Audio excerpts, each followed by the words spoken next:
southbound. I've been hellbound, riding on the midnight train. Going too fast now, think I ought to slow down, standing in the pouring rain.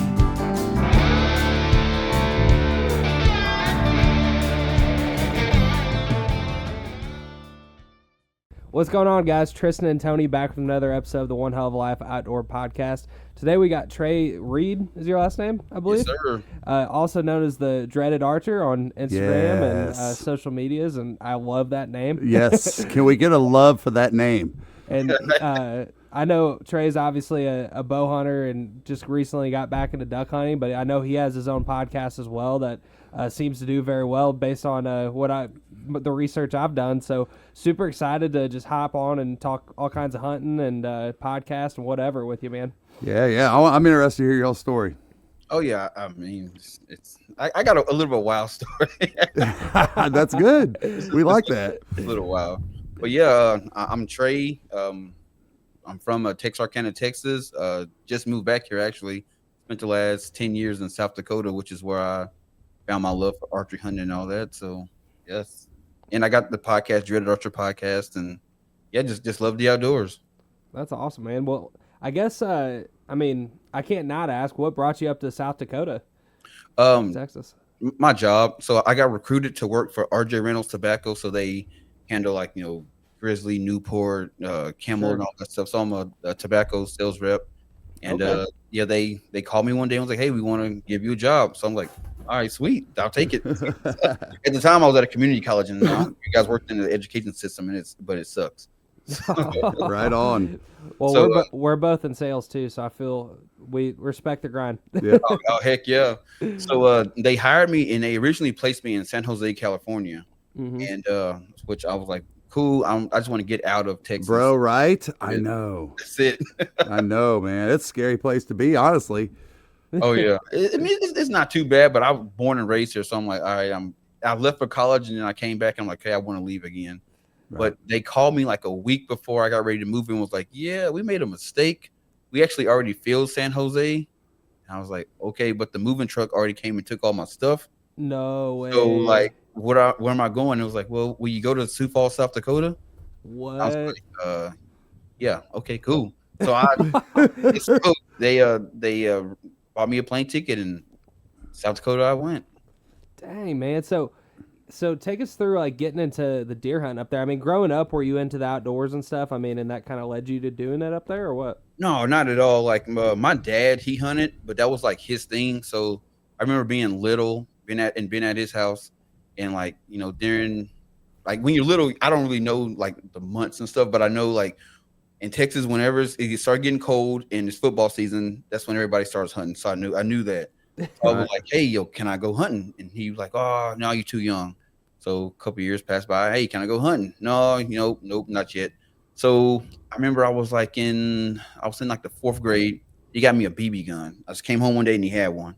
He was like, if you can learn to shoot this BB gun and hit these cans, I'll take you hunting. So I was like, all right, cool, let's do it. So every day after school, I'm going out shooting these cans, and I got really proficient with a BB gun.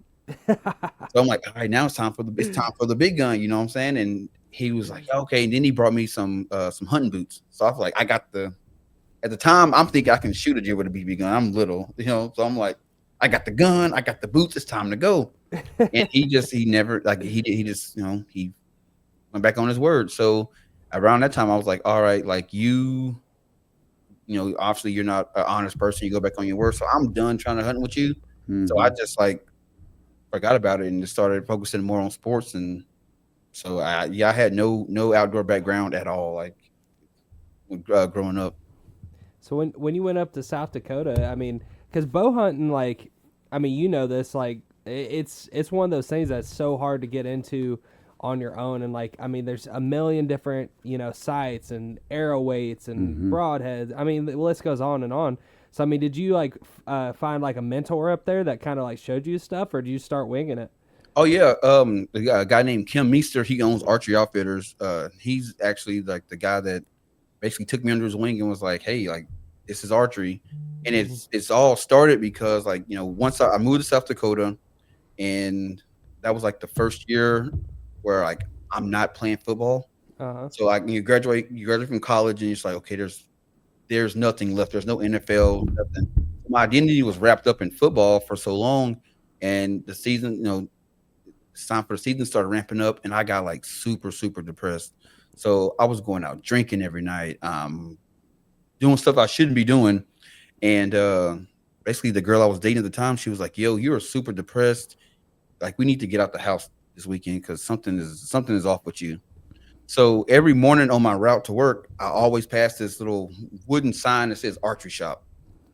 I'd never been into one. So that day we actually drove by it, and I was like, let's go in there. So we walked in, and Kim was there behind the counter, and he has a tech named Kurt. So Kim and Kurt's talking to me, and they're just kind of give me the layout of the shop and everything. And Kim was like, "You ever shot a bow?" And I was like, "Not at all." He gives me a mission hammer and was like, "Go out there and shoot it on that range." Mind you, he didn't tell me how to pull it back, nothing. So I'm just kind of like, I'm thinking. So I knocked the arrow, and I just go back old school style. This fall, elevate your outdoor pursuits with Williamson Outfitters, offering professionally guided experiences along Florida's Forgotten Coast. Whether it's coastal duck hunting, inshore fishing, gator hunting, or flounder gigging, every Williamson Outfitters experience is guided by a seasoned, licensed captain, delivering world-class adventure with local expertise. From small private groups to large corporate retreats, our fleet of well-equipped boats and experienced guides deliver first-class outdoor adventures for sportsmen of all ages and experience levels. Call or text 850-251-8650 or visit www.floridaducks.com to book your trip. Williamson Outfitters, making the Forgotten Coast unforgettable. Right? Yeah. No release. And he's like, "Oh man, I forgot. I gotta get your release." I was about to, take it back, and he gave me the release, and I shot it, and the target was only at 10 yards. I shot it, and that it did something to me, like sparked something up in me. I don't know. I tell people it's like some kind of ancestral DNA just like activated. Yes. And so I got another arrow and I shot it, and then he pushed the target back. He adjusted my sight, shot it again. Next thing you know, I'm at 20 yards. I'm shooting. My group's looking like this, but as the day goes on, it's getting smaller and smaller. And I walked in that shop at like 12 o'clock that afternoon. I didn't leave till like 8 that night. Wow. No and before I left, I was like, "Yo, I want to buy a bow." He was like, "Well, come back tomorrow, and we'll get some. We'll have some ready for you." So I was. Yeah, they're like, "Trey, get out of here. We're trying to go home, bud." And so I was like, "What time you open tomorrow?" And he's like, "We open at 9." I was there at 8 o'clock in the parking lot, had my breakfast and everything, and because I haven't been excited about anything like that for a long time, so I was like up and ready. And I went in that shop. I bought a mission hammer, not the one he let me shoot, but another one. He got me suited up, and I'm in that shop every single day after work, just shooting. And then this one guy, I forgot his name now, but he's always hanging out there. And he was like, "Hey, you going hunting?" And I'm like, "You can hunt with this?" And he was like, "Yeah." And I'm like, "Man, what I got to do?" So he walked me to, his name is Bob. So he walked me through getting my hunter safety and all that, and then how to apply for tags and all that in South Dakota. And then the girl I was dating at the time, her family, they had like 12,000 acres. No kidding. Hunting land in western South Dakota, which I didn't know was from hunting land. So her dad was like, "I hear you're in archery." And I'm like, I just picked it up. And he was like, "Well, we got a ton of deer out in the back. You're very welcome to go out there and hunt anytime you want to."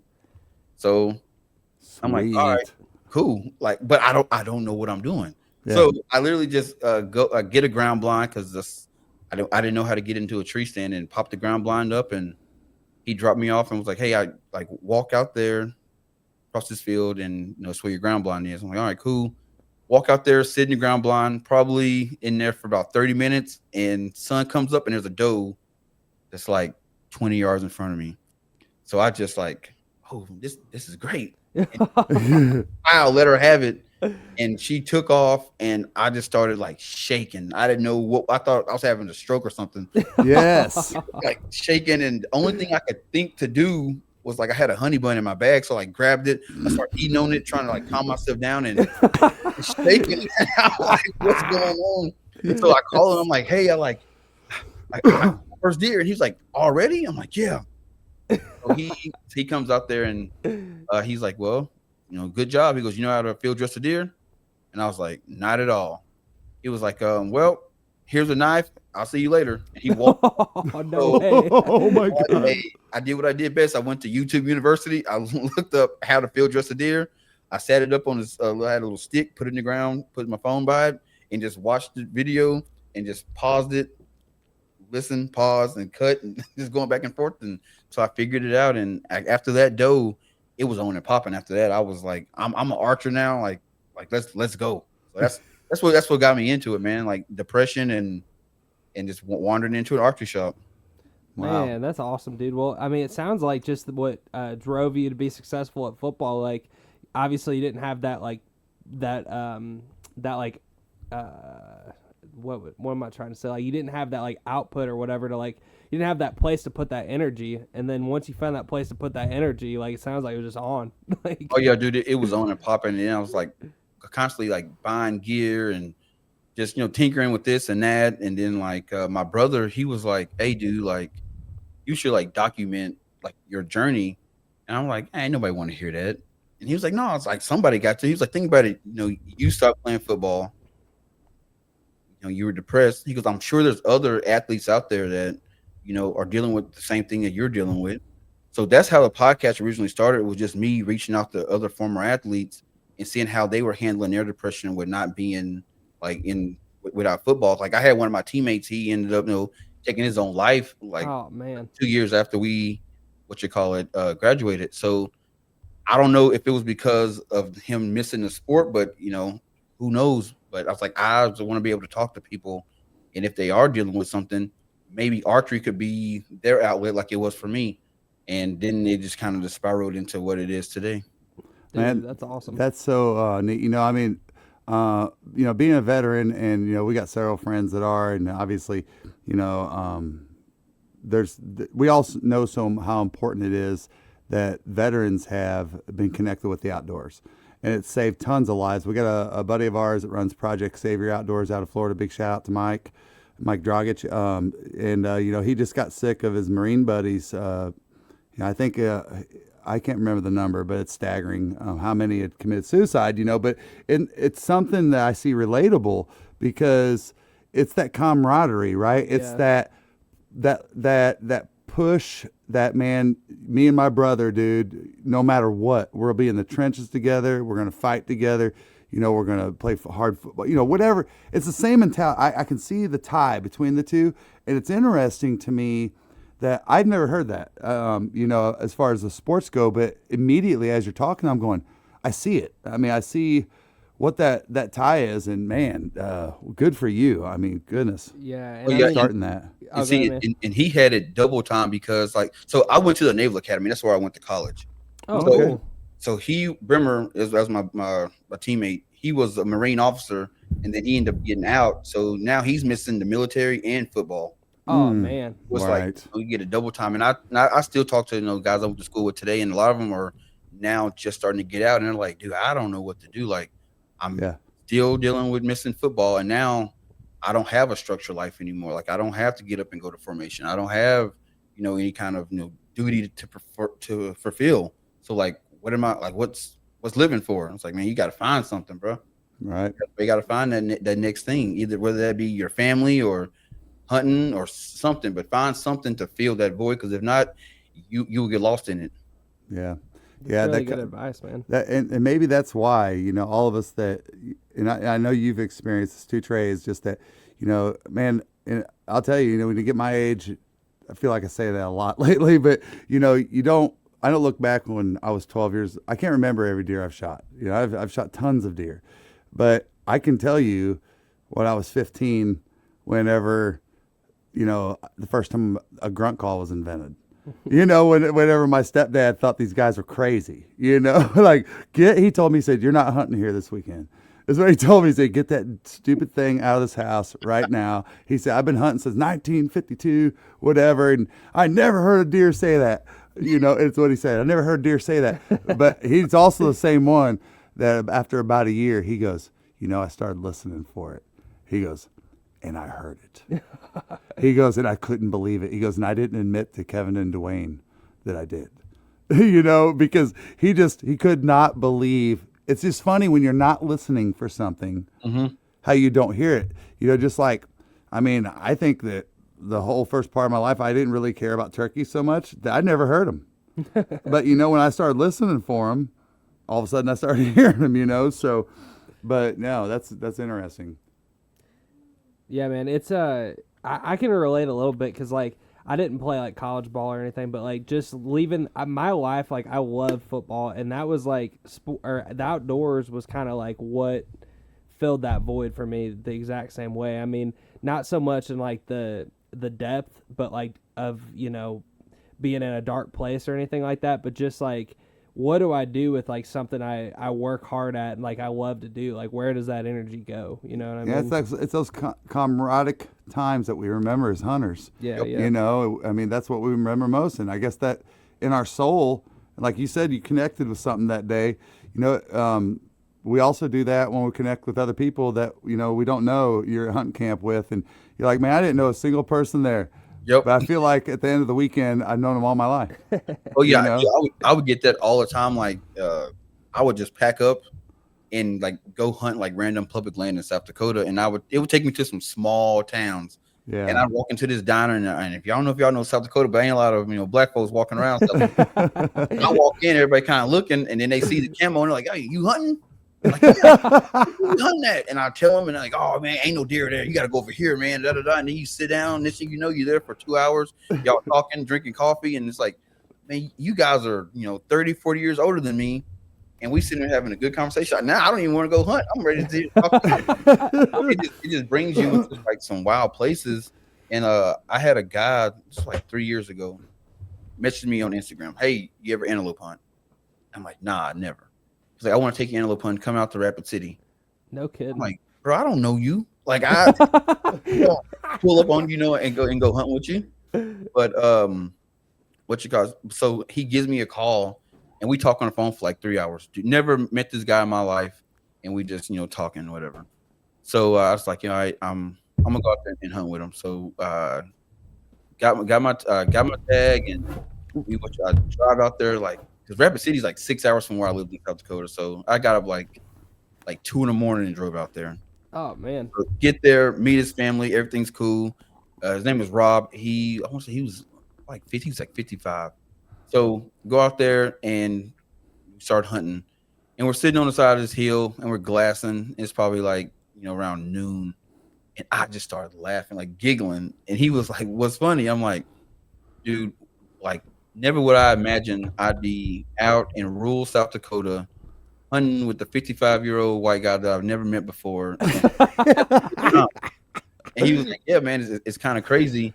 And like right around that time, we see this really nice buck. And I was like, he's like, "Man, we got to go get him." Well, we started making a move on him. Well, we were on public land. So this other guy was like probably on the next hill over, and he saw the same buck. So he makes a move, ends up pushing him on private land. I'm like, bro, this is terrible. Like, I drove way out here. I got a 6-hour drive back home. This is not, I got to get this buck. Yeah. So we get on Onyx. And at this time, I didn't even know what Onyx was. Yeah. I was like, I get on Onyx and find out who owned that land. I'm like, yeah, what? So he shows me. I'm like, this is pretty dope. So we find this guy named Bradley Bauer. And so we like get on Google and find his address, in which he lived like 5 minutes down the road. So like we're super lucky. Pull up in this guy's yard. He walks outside and is like, "Which field y'all want to hunt?" Oh. I'm like, "Oh." He's like, "Yeah, man, people drive up and down this dirt road all day. I got to kick people off my land. No one ever thinks to come ask. You guys are the first guys in like 20 years to actually ask me to come hunt." Are you kidding me? Really? Yeah. So I'm like, "Yeah, we want to hunt that section like right over there, like probably 5 minutes down the road." He goes, "Yep, go knock yourself." What's up, guys? Tristan here. If you're like us, you need gear that's going to stand up to the elements and not break the bank. That's exactly what we love about Frog Talks. They just dropped their brand new Oxbow waterfowl series, and let me tell you, this stuff is built for serious hunters who don't want to quit when the weather turns nasty. It's tough, lightweight, and waterproof. Everything you need when you're out there chasing ducks. If you're looking to upgrade your gear this season, head over to frogtogs.com and use code OneHellOfALife Outdoors at checkout for 15% off your order. Stuff out. So we go Wow, over there. and that's something, All you gotta do is ask. right? Sometimes. Right. We ended up seeing the buck, snuck up on his heel, and I got the shot off and put him down. And Wow. we're going crazy. So we go down, we started getting them, and all of a sudden we hear this truck just flying through the field. Blue truck goes over his heel, boom, comes over. It's Mr. Bowers. I heard the gunshot, boys. I heard the gunshot. Get one. And we're like, yeah, and we're like, all three of us sitting there celebrating. Now, Rob, 55, Mr. Bowers probably in his late 70s. We're out there just having a ball because I got this buck. Wow.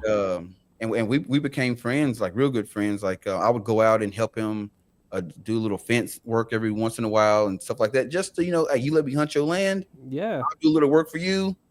You keep letting me hunt this land. Right. It's a good trade. Exactly. So Exactly. it was dope. And but I just like the outdoors have brought me, made me connect with people that I would have never probably come in contact with. And I'm still friends with them today. Just every once in a while, you still hunting, or I'll hit them up and ask them, how the harvest is going and stuff like that. So, I mean, it's crazy what, like the connection that hunting will bring you.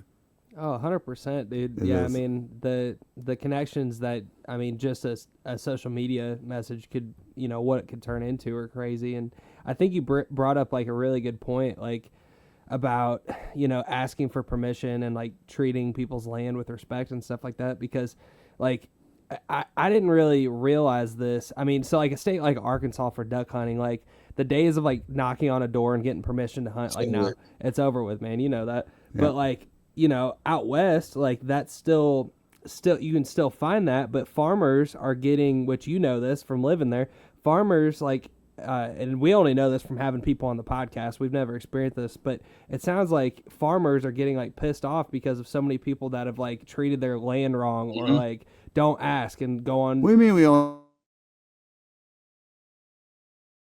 Let's smoke all those geese I'm because not somebody talking hunted about Illinois, though. I mean, I'm talking about, like, Arkansas. South Dakota, North Dakota. That's what I'm talking But about. you're on a strong point there. I mean, Yeah, I guess it applies anywhere, really. Oh yeah. See, But- this is the trick right here. This is what I've learned in South Dakota. Now I don't know if it worked anywhere else, but I know it worked in South Dakota. One, do not go like the day of or like a week before the season. You want to go like in the summertime. yeah. Yes. Don't be wearing camo. Just come in some nice polo, some nice slacks. That's have right. you be shaved up, look presentable. That's right. And then go get either some kind of canned goods or jar. Like I always take like honey. Like my ex, her parents, they had a ton of honey because they let people raise bees on their land, so they gave them honey. So I'd have like honey or like some pickles, something. And hey, my name is Trey. I was driving by, so you guys had some a buck over here the other day, some deer on your property. I'd really love, if you guys would, agree are down with it. I love to have permission to hunt your land this year. And sometimes they be like, well, we don't let nobody hunt. Oh, you know what? That's cool. Hey, I got some fresh bread, some jam, some pickles, whatever. Hey, here you go. Thanks for your time. But if you guys change your mind, here's my card. I always got a call back. Or they will say, you know what? You're the first person to come and actually bring something. Yeah, you can have permission. You paid it forward. That's it. And if they say no, cool, they got some bread and some jam. But right. in the event they say yeah, they got the bread and jam and you get to hunt. I mean, that's the fair trade to me. Dude, that's smart. Yeah. No, it's so important. And and even too, I mean, might not be that way up there, but something as simple as having a permission form. Yep. Like I know the state of Illinois has one that have the state of Illinois on it. So there's always the fear of any property owner if somebody's on my property and they get hurt. I don't know this person. What's going to happen? If that happens. And you having that just to set that comfort is important. But you hit the nail on the head though, man. I mean, look presentable. Don't go the week before season. When everybody else is, but just go meet them and try to be friends with them. Yep. And yeah, I think it's just so important. I mean, we've done that over the years with a few people, and crazy that we even had an instance where my wife met somebody and she told my wife, she said, "Hey, your husband hunts?" And I said, "Yeah." And she said, "Well, tell me he come hunt anytime he wants." And I went, "Say what?" Right. I thought my wife was pulling a joke on me, bro. I really did. And I was like, listen, that's not the way it works. And sure enough, we're still great friends with them today. You know, big shout out to Matt and Jess. Oh yeah, Yep. it's nice, man. I tell people too, sweat equity will go a long way. Like if you got a farmer and it's harvest season, or they're putting up some fence or anything, moving grain. I don't know if they're doing any kind of work. Hey man, roll your sleeves up, get sweaty, That's right. and that'll tell them like, oh, he's about putting that work in. He just don't want to hunt and leave. He's actually going to give us something for actually letting him on our land. So a sweat equity can go a long way. Right, right, right, right. And I mean, this is going back to when I was a kid. But I saw my parents do it. You know, still today, had my parents not went about it the right way, they got access to 4 square miles. This was the largest single contiguous piece of privately owned land in northwestern Illinois, in the Golden Triangle. All right, and had not been hunted in over 20 years, except by a relative, one gun hunter, but my mom met, and my stepdad met them and went over there. And I remember my mom saying, we're going over to have dinner with them the next night. And she made us all dress up. She made me and my brother dress up. And we went over there. And I remember when we got done, the farmer was German. And when they got done with dinner, he offered some cognac. And my mom looked at me, who's German, looked at me and she said, "Oh my gosh." I go, "What?" She goes, "He's accepted us." I go, "What?" I said, "It's like a German culture thing." And I was like, so my long story short with that is, still today, those daughters of that family are like, they're like my sisters. I mean, they really are. And that state, that land, unfortunately, got taken over by the state. Long story with that. It's now a public land area that you can hunt. But still, the point is we don't have nothing to do with hunting together at all. And these guys are like my sisters, and like an aunt to Tristan and everything else, and it's just crazy what can stem from you walking up there and just putting a little hard work in for somebody, No, exactly. So tell us a little bit. That was good stuff, guys. That was I really enjoyed hearing that. By the way, just your experience up there, Trey. That is. But tell us a little bit about the podcast journey, man. Because I saw you got that. So Carbon TV, you got like an award or something. Oh yeah, yep. My 100 episodes. So I started the podcast, and like I said, I started talking to former athletes that were dealing with depression, and then it just I started having people hit me up like, "Hey man, I got a story." All right, cool. So I'd bring him on the show and talk to him. And then I met this I saw this guy on I don't say it was Instagram. His name was Greg Gundella Jr. and he has a big time archery up in Pennsylvania. Brought him on the podcast because outside of Kim, I didn't know anybody who owned a bow shop. So I wanted to talk to him. So hit him up and we started talking, and he was like, "Dude, I really like this show. I've been on a lot of podcasts, and like, dude, you ask some really hard questions." He's like, I have a show on Carbon TV. I'm going to get you in contact with Julie McQueen. She's the president, and see if if they'll pick your show up. So I'm like, all right, cool, whatever. That's dope. Right. A couple weeks went by, I didn't hear nothing, and I'm like, oh man, he fake. He didn't come through for with me. But like, it's all good though. Had a good show, and then it was like a week after, like I was thinking, had that thought. I get an email from her assistant saying, "Hey, we want to sit down and meet with you." And I'm like, all right, cool. But I thought it was just the assistant. I didn't know, you normally don't get to talk to the president of the company. Right. And I was like, okay, cool. Like, what all do I need to have? And he's like, well, Julie wants, you to have this, this, and this. And I'm like, oh, she's going to be on the call. So they get on the call and she was like, well, just tell me about yourself. And I just basically told her the same thing I just told y'all. Yeah. And she was like, okay, sounds good. And I'm like, dang, like, it didn't work. So we'll be getting back with you here pretty soon. And You're like, yeah, And- okay, maybe. Yeah, so then we started talking again. Like the conversation just started going on again.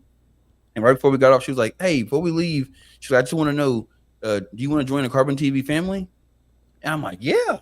And so they faxed over the contract, and I read it, signed it, sent it back, and I've been rocking with them ever since. Like they are, they're a small team, but they do the work of 100 men. They're really good there.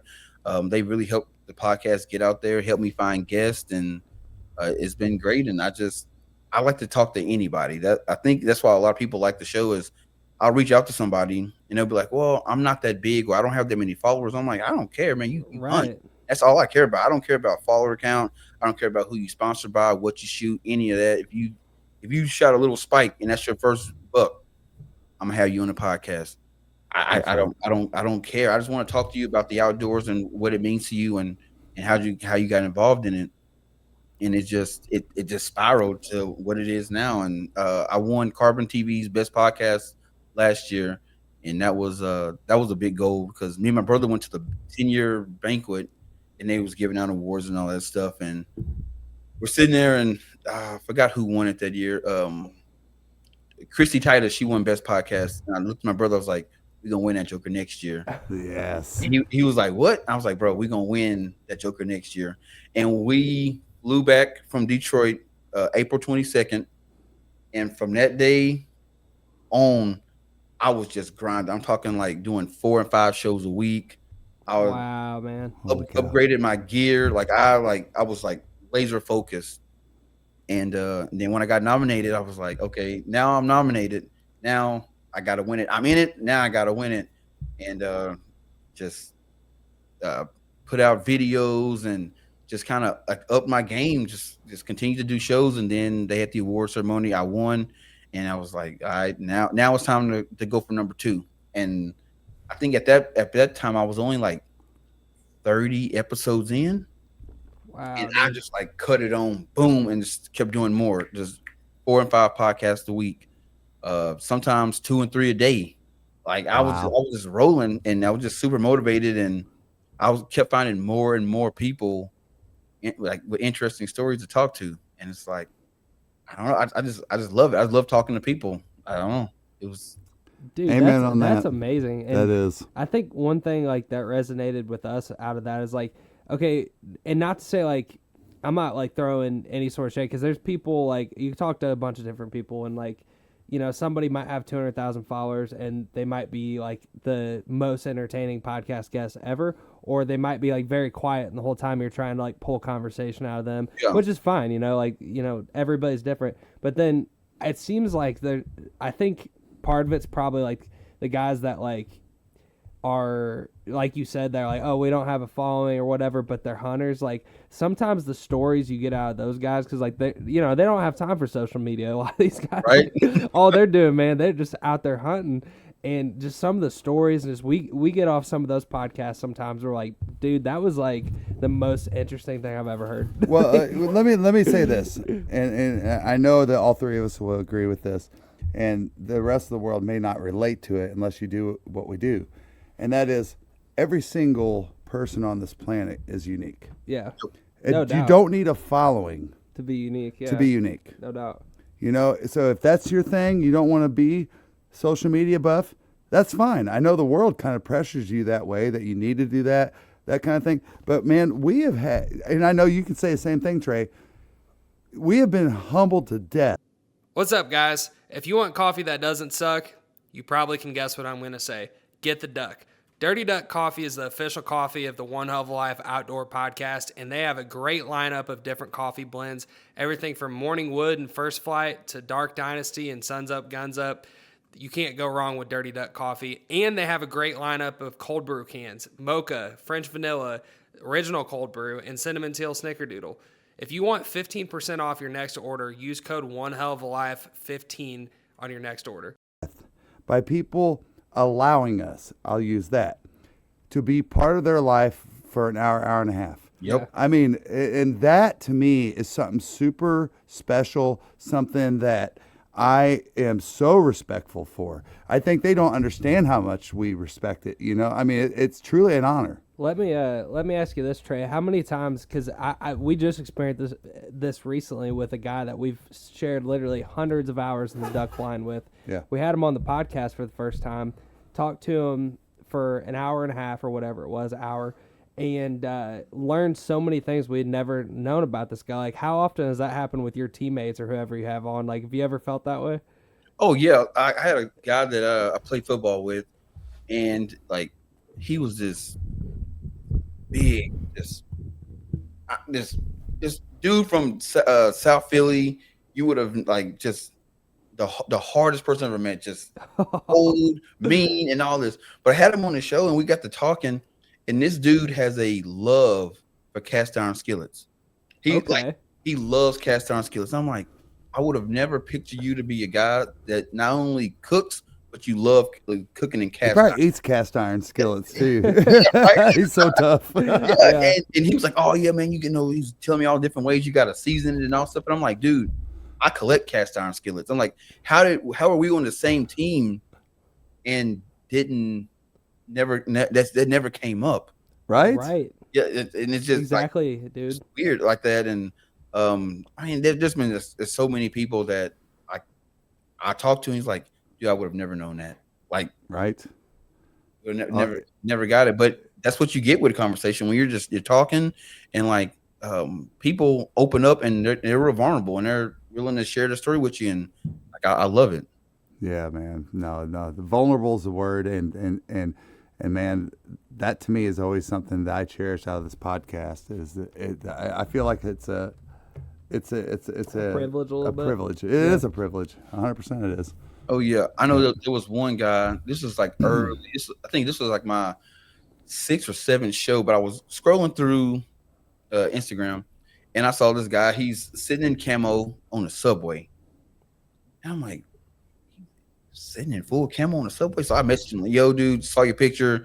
You're sitting on the subway in camo, you know, with your bow. I got to hear your story. He has bow on there too. Yeah. Yeah. I hit him. So he hit me back. He was like, bro, cool. I got a story. I'd love to share it with you. Never been on the podcast before, but I'm down for it. Come to find out, this dude is part of a pretty large community in the Bronx of New York. And there's a group of guys, black archery hunters. And in order to hunt in New York, the only piece of public land that's close to them is it's the far east. So they have to get up in the morning at like 1 o'clock, take the taxi to the bus station, get on the bus, take the bus to the subway, get on the subway, go far east, and then there's a bus that runs called Metro East. Get on that, and that bus actually has a bus stop at the walk-in spot. Dude, no way. I'm like, wow. wait, what? Dude, I'm never going to be a lazy hunter ever again. Yeah. Ever. Dude, that just humbled the snot out of me. Oh, my God. And he's like, and he goes, Big shout out to those guys. Oh, definitely, man. Shout out to Cliff Cadet, man. He's a great guy.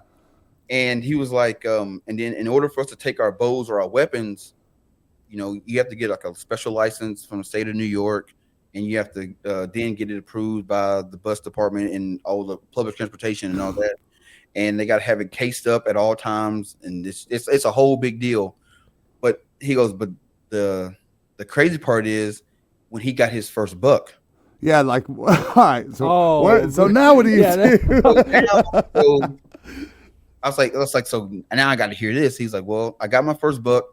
He goes, so I got to get as much as I can in my backpack, and then I got to take the bus to the subway. I'm sitting on the subway with this deer the head antler sticking out my pack next to me, and the whole time I just got my head down because all eyes are on me, and they see this game bag that's just covered in blood, and it's like I'm just sitting there just like, dude, that is nuts. And then he was like, yep. And then I get home, and then I'll have all these game bags hanging up on my patio. Well, of course, people in New York, a lot of people don't hunt, so they looking at the blood covered sheets. Yeah, they calling. Of course. So right. knock on, you know, police are knocking on people's apartment doors, like, hey, yo, whose apartment is this? They finally find it's like, yo, I went hunting. This is deer meat. No one's murdered. Like, wow. Isn't that wild though? I mean, wild. my gosh. Such a and- different world, man. Exactly. And then they got like they don't have processors out there. But one of the guys, he got a van and converted it into basically his like a processing van. So he'll pull up to your parking lot in your apartment. You come down, he got a meat grinder in there. If What? you got a sausage stuffer, and he can do all that stuff out of his van. No So it's like- way. It's wild how like when you think of New York, you don't think about hunters, but there No. are there, and they've adapted to. They have they're hunters, but they just do it a little different than a lot of us that have that live in on acreages or live in rural areas. They just do it urbanly. It's dope, man. I love talking to Cliff. Dude, this It's- is one of the coolest things I've heard about. Yeah, Like, you must have just been like mind blown. Oh yeah, dude, I was shocked. Like we talked for like 3 hours. Wow. Like, dude, and I've had him on the show several times, and I mean, it's wild that when you think of New York, you don't think of anyone being interested in the outdoors or anything like that. But there's a huge community of archers and hunters in the Bronx, in Harlem, and within the 5 boroughs, and they're one big community that they help. isn't that cool as hell? Their license and all that. It's dope. Dude. Yeah, no, that's amazing. No, listen, this is going to be, again, since we get off this podcast, Tristan and I are going to be high-fiving about this because we're going to be like, dude, what? Yeah, I mean, my soul is going to be sucked tonight researching this stuff because what it really is doing for me right now is like, my God, we always think about how we do it, right?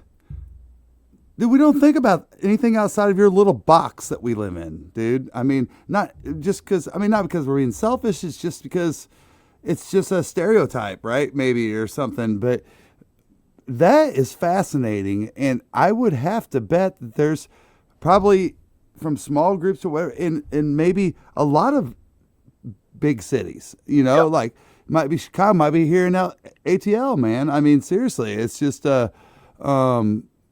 that is cool. That is so freaking. It's one of the coolest things I've heard this hunting season so far. I mean, honestly, that is so cool. Yeah, you guys got to check him out. His Instagram is Urban Archery NYC. Okay, I'm a follow. Well, we're doing it right now. Yeah, While I'm following him, so we work with Frog Togs. Like they do like waterproof stuff and the waders, a lot of duck hunting stuff. Fishing. Oh yeah, stuff I got one of their waterproof like suits when I was. Oh, nice. Yeah, exactly. What is it again? Perfect. What was Urban? What was it? Urban Archery NYC. So, their new like marketing director guy Donnie lives up in New York, and there was a couple other guys that are like also kind of do what we do that went up there and hunted with them, cool. and they went to like it looks like they went to like downtown like New York, all dressed up in camo like duck hunting gear, and did this promo video, dude. I'll send it to you on Instagram. They did, but they dropped it today, and I'm like, this is amazing. Oh, okay, here we go. I see this guy.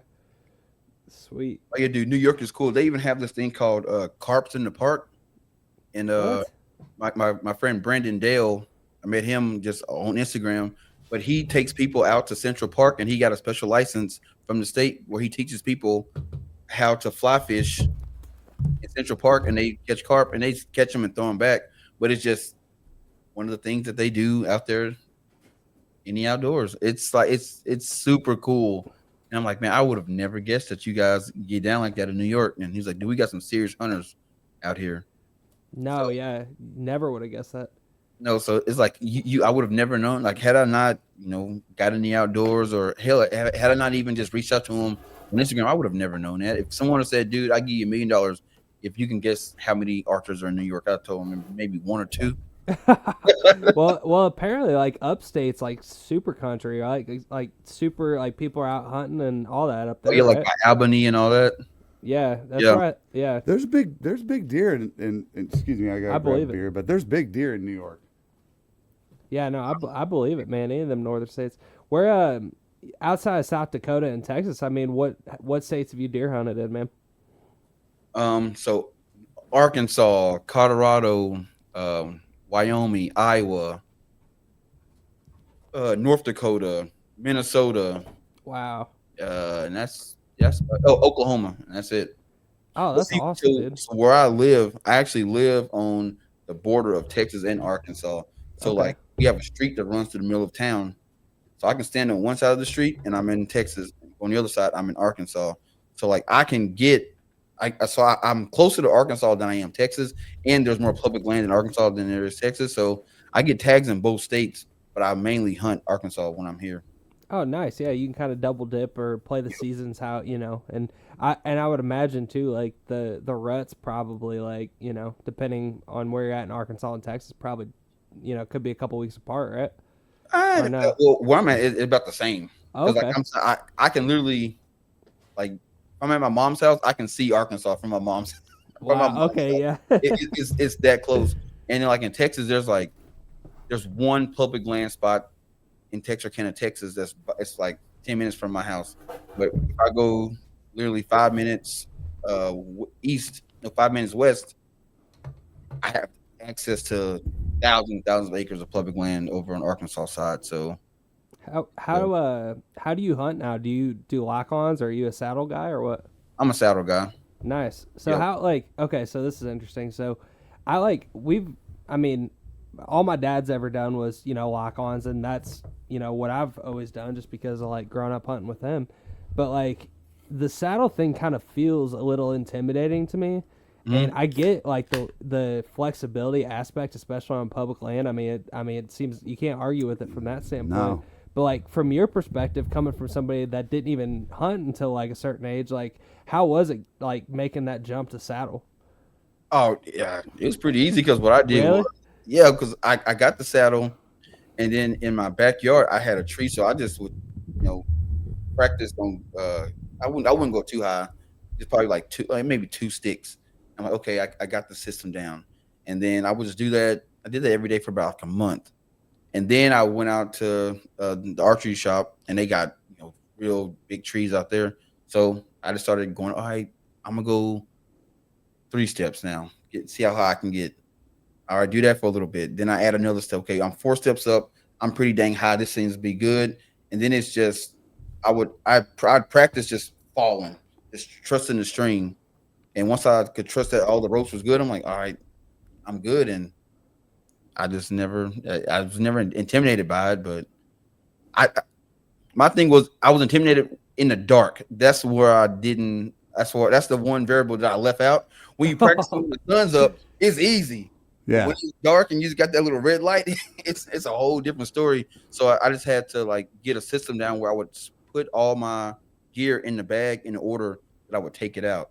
So once I knew that feel and that routine, then it could be pitch black and I can, if it's as long as it's a straight up tree, there's no branches sticking out, I can pretty much get up there quick, for about 5 minutes.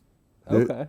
Dude, I crack up and I see it every year. It's just, I know you guys have seen the reel of somebody, and it's somebody walking through the woods in the dark, and this is, Jesus loves me, yes I know. Yeah. I'm that guy, dude. Like We've all been there. When I first started hunting, I would not sit till it got dark. I would wait and like, yep, time for me to get out. And and my buddy's like, dude, you're never going to kill a big buck, leaving early because they come out the last 15, 20 minutes before, after, sun started going down. So one night I'm in the stand, I'm on public land, and I'm sitting there, and I was like, 15 minutes, I'm waiting. Yeah. And nothing came out. As I'm getting down, I hear something behind me go, like something like it jumped. Mhm. So now I'm stuck on my ladder, and this buck walks right behind me, and he's just, I can hear him, and I can see the silhouette. Oh no. Well, even if I was up there, I wouldn't be able to see him. So now I'm just stuck because I don't want to scare him because I plan on coming back the next day. Yeah. I was there for like 30 minutes, just like stuck. And then I was like, well, I got my lineman's rope. So I just kind of just like hung there. Just sat there Wow. and just watched him. And that was the first time I heard a buck go like, ugh.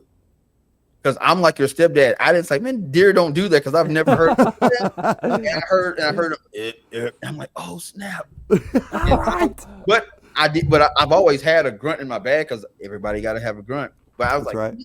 I never heard no deer say that or do that. Right. Yeah, it's like sweet. But on my way down, I'm walking, and it's like something behind me, And as soon as I could see the parking lot and see my car, I just took off. And then I got to my car, I'm like, oh, I'm safe. And I'm out of breath and everything. I'm like, I got to get better at this. So now I got a little red headlight. As long as I can see something, I'm good. My brother, he's 6'4", 280, scared of the dark. He will not hunt. You cannot get him to go to the stands early in the morning or stay late. He refused. Oh, dude, that is funny. I feel like when I was younger, like I'm still like I get kind of nervous out there, but like when I was younger, like if back in the day, like it would maybe be a walkie-talkie, like, and maybe he had a phone, but I didn't have a phone when I was like 11, 12, 13, whatever.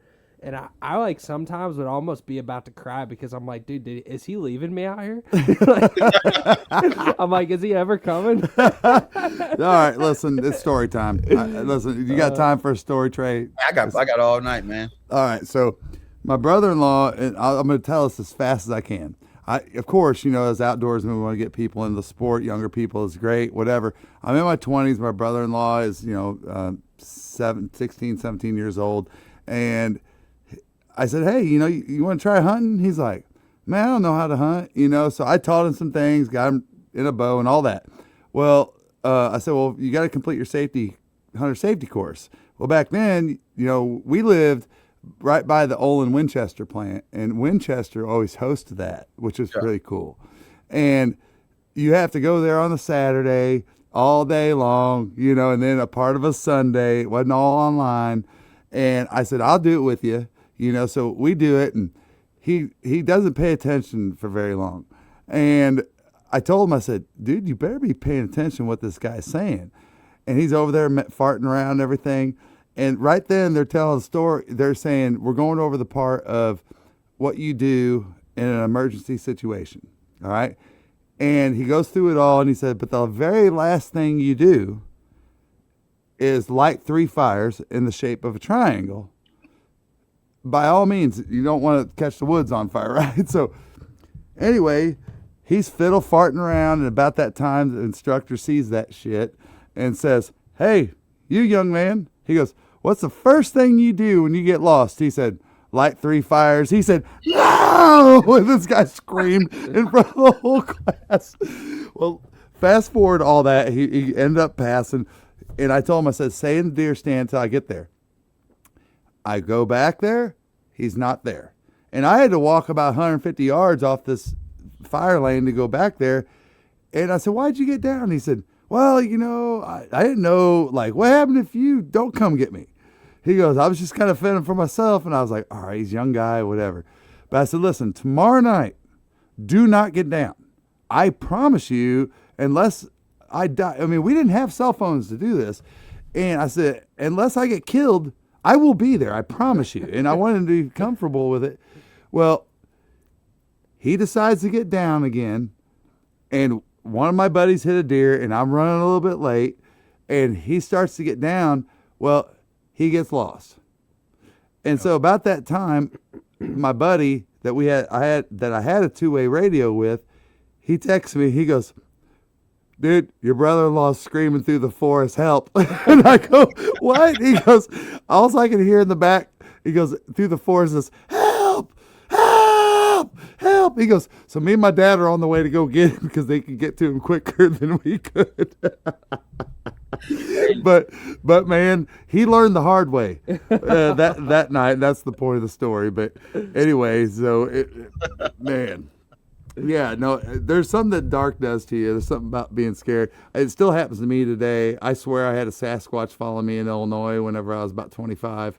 And something followed me, paralleled me on a hillside for a quarter of a mile and watched me get in my tree. And then wherever Sasquatches go, it went because it wasn't there. When the light, exactly where I heard it stop, as I climbed my tree, I watched that spot the whole time. And I'm like, dude, there's definitely going to be something standing there.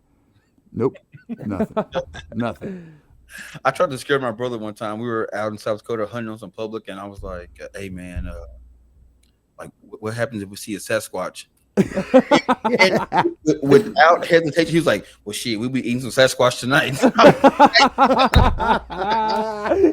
'Cause, like, dude, he's one of those guys. He's funny, but he's one of those guys. Like, we'll walk to the tree stand in the dark if he's with me.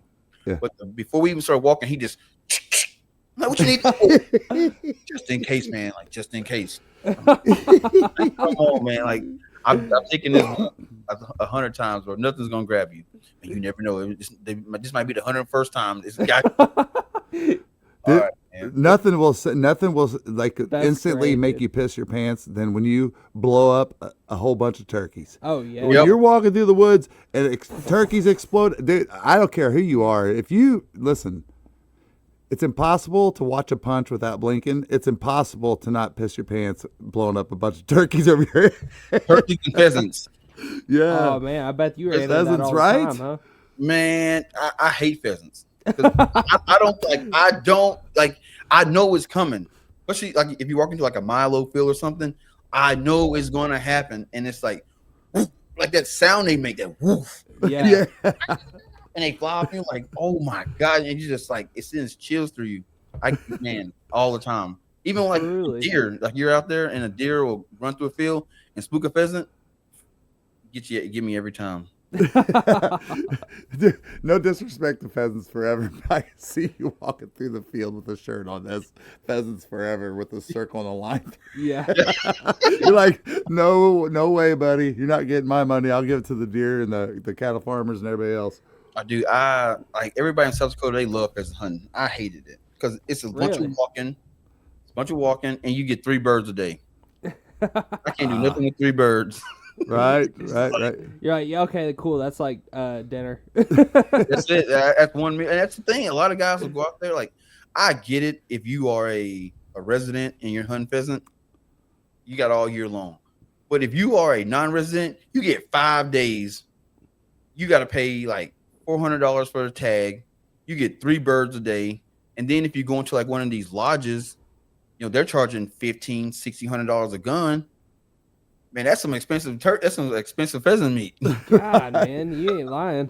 Well, I tell you one thing that I do love about Idaho, because we got a couple of folks that we're friends with from Idaho, is that y'all do have some of the best waterfowl limits in the country. I mean, as far Wait, as what are you talking about, Idaho? oh, sorry, I just South told it. Dakota. No, why did I think Sioux Falls, Idaho? No. Sorry, old man's mind got I'm like, mixed up bro, for a like, we minute. ain't even talking about No, Idaho. no, you're calling it Sioux Falls. No, oh my God. No, I know what you're about to say though, Jason. Because out in Idaho, you can shoot 7 mallards. So that's what you're about to say. Wasn't it? Yeah, no, and I don't know what South Dakota's. Yeah, me neither. I didn't Waterfowl. duck hunt while I was there at all. Nope. Man, do you look back on that? You're like, shoot, man, that might have been something to take advantage of. Yeah, matter of fact, it was like 2020. We had like some crazy flooding late in the year, like September and October. Like all the cornfields like flooded. So a bunch of the farmers was like, you know, we've lost this crop for the year. You know what I'm saying? So they basically let people come out and duck hunt. And I never did it, but I had buddies go out there and like, dude, this is like the best it's been in like years. Like you got all this, standing corn is flooded. They go out and get there, get a 6-man limit like that.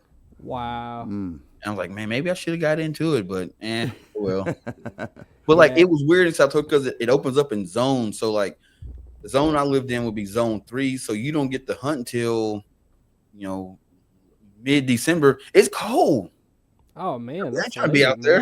man. And then all the ducks are gone. By the time it get to me, they out of there. So, like deer hunting out there, like, because when you picture like South Dakota, it seems so like open. Like, was deer hunting out there like, I mean, like a spot and stalk game, or like were you able like what was deer hunting like out there?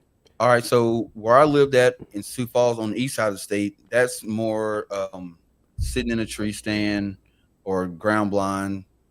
It's wooded. Okay, so more go- like traditional. When you go out, huh? More like a traditional kind of. Yeah, hunt, like, it's your traditional hunting. But Yeah. then when you go out west to like towards like the Black Hills, like where Mount Rushmore is and all that, when it comes to whitetails, yeah, you can sit in a tree and hunt them. That's more traditional. But when it comes to like mule deer, it's all spot and stock, elk, spot and stock, antelope.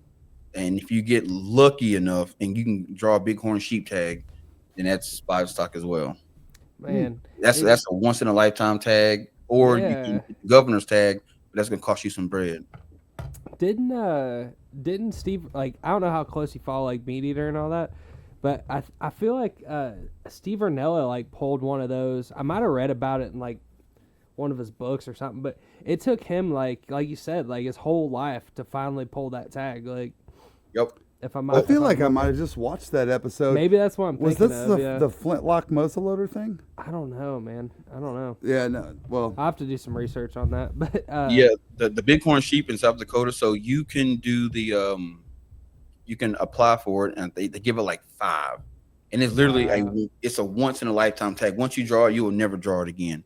And normally it's like guys that are in their, mid 50s and up that draw that tag, or you can go to like do the auction and do the governor's tag, but those tags go for 200, 300 grand. no kidding. And then it's an auction. Damn, dude. So when you were out there, did you do any like elk or mule deer hunting? Nope, elk's the same way. So Okay. the elk is it's a once in a lifetime tag per weapon, depending on what season you hunt them in. But I know guys out there that's got 30, 40 years preference points, haven't drawn a tag. And then Are I you kidding know me? a family. This was 2021. This family moved in from Utah, came to the archery shop, and they're like, "Hey, we're new to town, trying to find a shop to call home." So we're like, "Oh, we're all talking to them, whatever." And it was like, "Well, yeah, hey, can we hunt elk out here?" And we're like, "Yeah, get in line. It's gonna take y'all a minute to draw a tag." So they apply for the tag. The husband did not draw, but the wife first time drew. And you What? had salty cats at the shop, man. You Yeah. draw. Like Kim, the owner, he had like, I want to say 36 or maybe 40 some years of preference points. Are you kidding me? And here's the Wow. kicker: if you do not apply every year, you lose those points. So if you miss a season and don't get your preference points, or at least apply, once it closes, you lose all your points and you don't get them back. Oh no. You got to be on it. Yeah. Well, I mean, I guess there's something to be said about that's real. I mean, it's a weed. Let's be honest. I mean, that's going to weed out people that. Oh yeah, true. Aren't Yeah, I mean, if serious you're about it. really passionate about that, Well, I mean, you yeah, won't miss yeah. it, right? I guess. I Oh, guess that's the theory. Guys got that in their phone. Yeah. That's in their phone. Like when it open up, like get your preference points, or apply. And if you don't draw, then you get your preference point. But at least apply. Like you have to apply, and it's or you can wait till like the leftover tags, which is why I never really understood South Dakota's elk draw system, because they'll be like, unit H3, which is like one of the highly sought out units. They're giving out 200 tags, so they'll have the first draw, and they'll be like 800 people applied. But then they'll do a second draw. Like how, like y'all didn't get the first 200 out of the 800. Yeah. Like, What the so heck? how does this work? And like to this day, no one's ever explained to me how the South Dakota elk system works. But That you is can weird. get like at the end of the season, there's like a couple units that are like not like no one really hunts. You could draw a cow tag easy, and that won't count against you getting your bull tag. Oh, that's cool. Yeah, Yeah, at least there's but that out those there. units are garbage. Like, they garbage. They garbage. Dude, speaking of preference points, so like Georgia is such such a terrible waterfowl state that like there's a few opportunities in the state that are preference me for a point minute. lottery hunt type opportunities, and you got to have like 7 preference points to pull one of these waterfowl hunts. It's one time, one hunt, one day. Like, Oh no. isn't that crazy, dude? And like, I mean, they're like people that have like private ponds and private, like, whatever, like you can find birds here, but it's like not, I mean, it's a fraction of what, the Mississippi Flyway is or what they get Yeah. way out west. Like, it's just not even the same thing. So, yeah, we're at like, I think I'm at 4 points. So, and I think once you get 6, you have like a 50% chance of pulling it, and then once you get 7, it's almost 100%. So, Oh heck yeah! See, I'm only like an hour and 40 minutes from Stuttgart, Arkansas. And dude, sweet, there's man. some crazy duck. Like I've never been out there, but my buddy Rex goes out there every year. And dude, I mean, there's some duck hunters out there, and there's some ducks out there. But like people get like when you get to the like the boat ramp, they give you a number. So you can, like, you know, if you got number 1, you can be the first boat to get out there because it's so competitive to get to these some of those sloughs, to the point where some people will get like they'll recruit a cross country runner. Yeah. Run through the woods and find a spot and sit in the water hole, and then when people drive by, they just flash a flashlight like I'm already here, so they can save the spot for people. This is like 2015. My buddy was out there. And these guys, they had this honey hole. They were just smacking ducks. Well, some guys got jealous and went out there and threw corn in their water hole. Oh, no. Shut it down for the year. You can't hunt it now. It's over with. Oh. You cannot hunt it. So that's the kind of stuff that go down in Arkansas when it comes to duck hunting. If you got a honey hole on public and you hunt it every single week and you smacking, getting the limit, you best believe somebody going to go out there and throw corn in your hole. Oh, dude, it's crazy. So like we hunt. We're actually gonna be out there next weekend out in Jonesboro. We hunt northeast Arkansas a lot. Bro, and I'm literally like, I think I'm like 2 hours from Jonesboro. No kidding. I'm right down the road.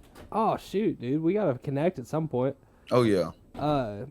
But man, we've been fortunate enough to like spend a little bit of time out on the public land out there, and I mean, I don't know. I say fortunate lightly, I guess, because. I don't know, man. It's a different beast out there, and people like you mentioned, like the games and stuff people play. Like, there's people that will like intentionally like team up boat wise and like block places, Channels off, so people can't get to like other holes, because like in low water situations you can't get to everywhere, and there might be 1 or 2 ways to get back to all these holes or whatever. But yeah, they'll intentionally like block holes, or you know, they'll. I just heard a story the other day of. Or they'll shoot shots over your head, try to intimidate you. I heard a story the other day. Well, there's no ducks. Yeah. Like literally, hold on. Tink on your boat. I heard a story the other day where I guess these guys at the end of their hunt or whatever left up headlamps. I'm assuming that's what they did, or they snuck back out there after hours or whatever. But these guys go out and hunt in the morning, and this was Lucas Haygood on TikTok that was talking about this.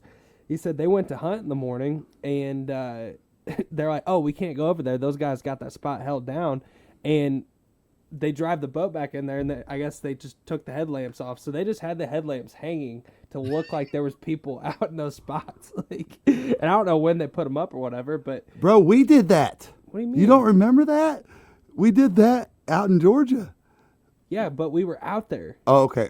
They weren't even. In Georgia, you can stay all night. In Arkansas, you can't stay out there. But you remember we put a headlamp out in the spot where we were going to set up? Yes, but we could see it. Yeah, and you can stay all night in Georgia. You can go anywhere on like you can stay. You can stay all night anywhere you want. Yeah. Like at least on waterfowl like situations. So you might not be able to like get out there and hunt. Obviously, you can't hunt, but like. Yeah. In Arkansas, regardless, after like 12 p.m., you got to be off the WMA. Be gone. Yeah, so that's wild. 4 in the morning. Yeah. Yeah. Yeah. No, and you know, I think a lot of that's changing.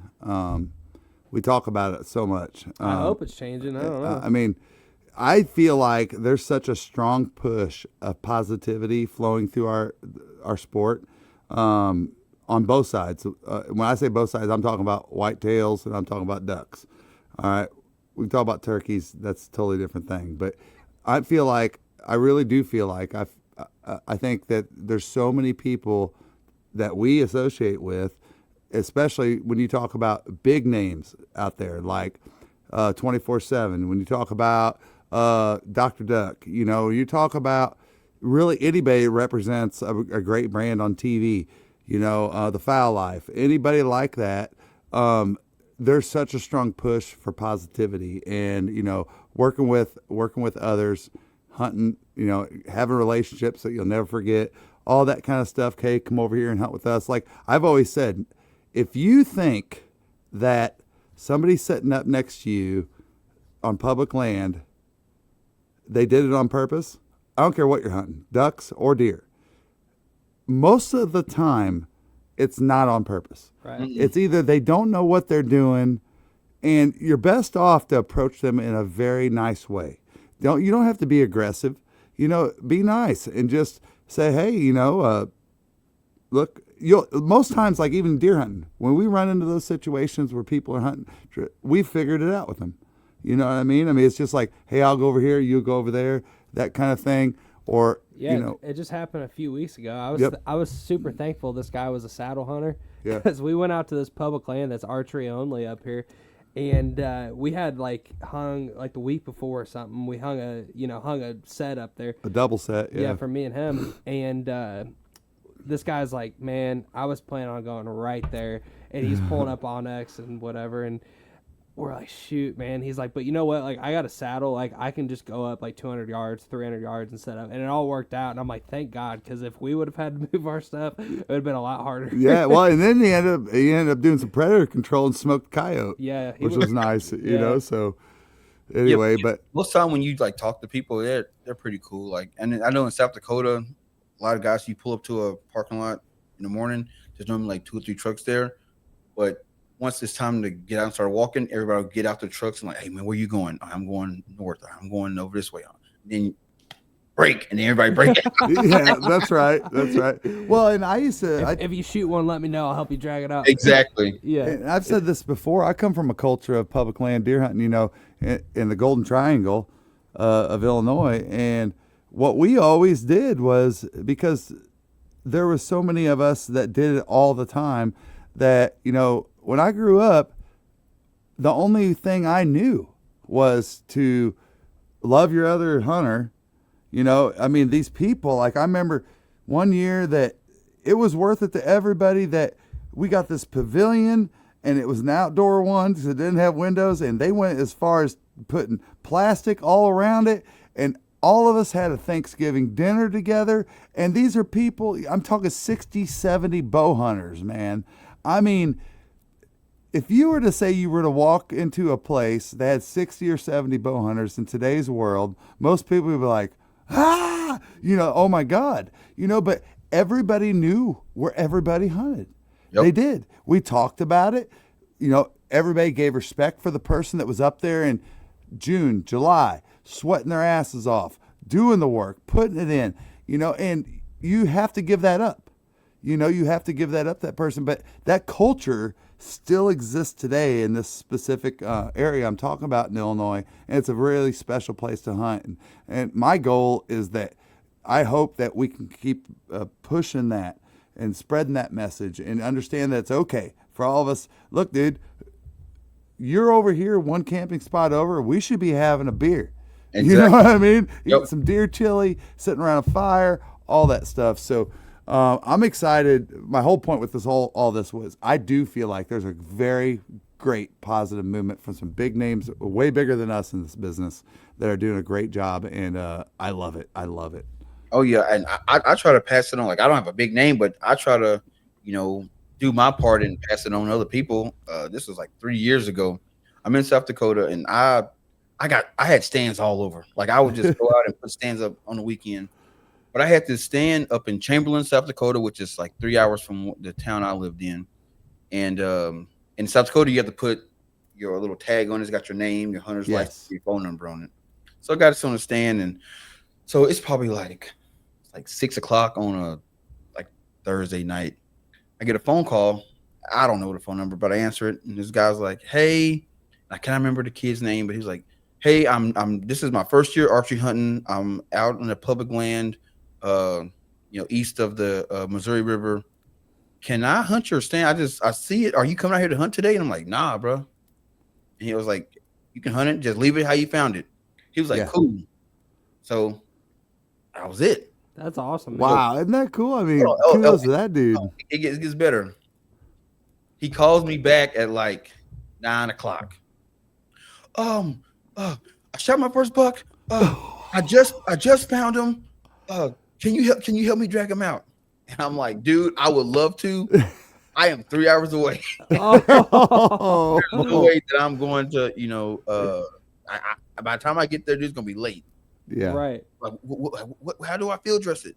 So I literally get on YouTube, find the exact same Steve Vanilla video that I used to field dress my deer. I was like, watch this. Nice. So I was like, call me in the morning. So the next day he calls me at like 7 in the morning. I got the deer out. It took me a minute, but I got him out and watched a video and I got him all good and everything. But I don't know what to do with him next. I'm like, take him to a processor. You don't got to do it yourself.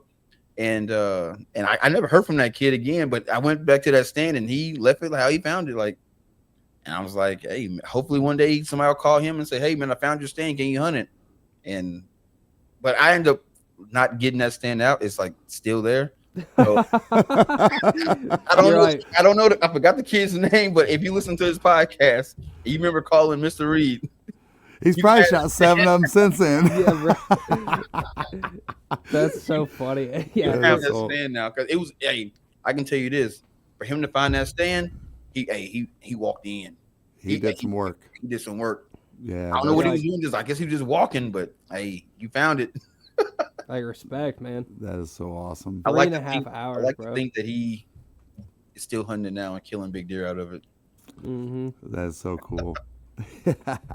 But in South Dakota, like man, guys freak out about like their spot. Like if they've been hunting this one public land, this corner for 20 years, like it's like this is mine. You can't hunt it. Even if you get there and there's no tree stands there, and you put a tree stand up, you best believe you'll come back. You'll find a note. Hey, me and my son been hunting this spot for the last 30 years. You got to move your stand, or they'll just take it down for you.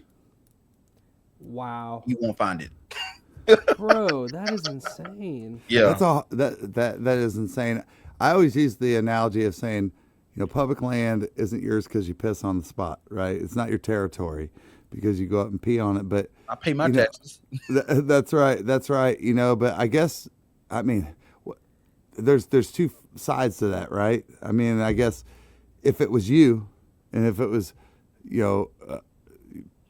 Trey, let's say me and you have been hunting a spot all our lives, right? And some new person comes in. I don't know that I'm gonna write them a note. I'm probably gonna try to shake their hand if I can. But I guess you can't tell somebody where they can't hunt, right? But at the same time, I'm gonna help that person, right? Because Tristan, you know me, like we've got that public land up there in Illinois, and I know it.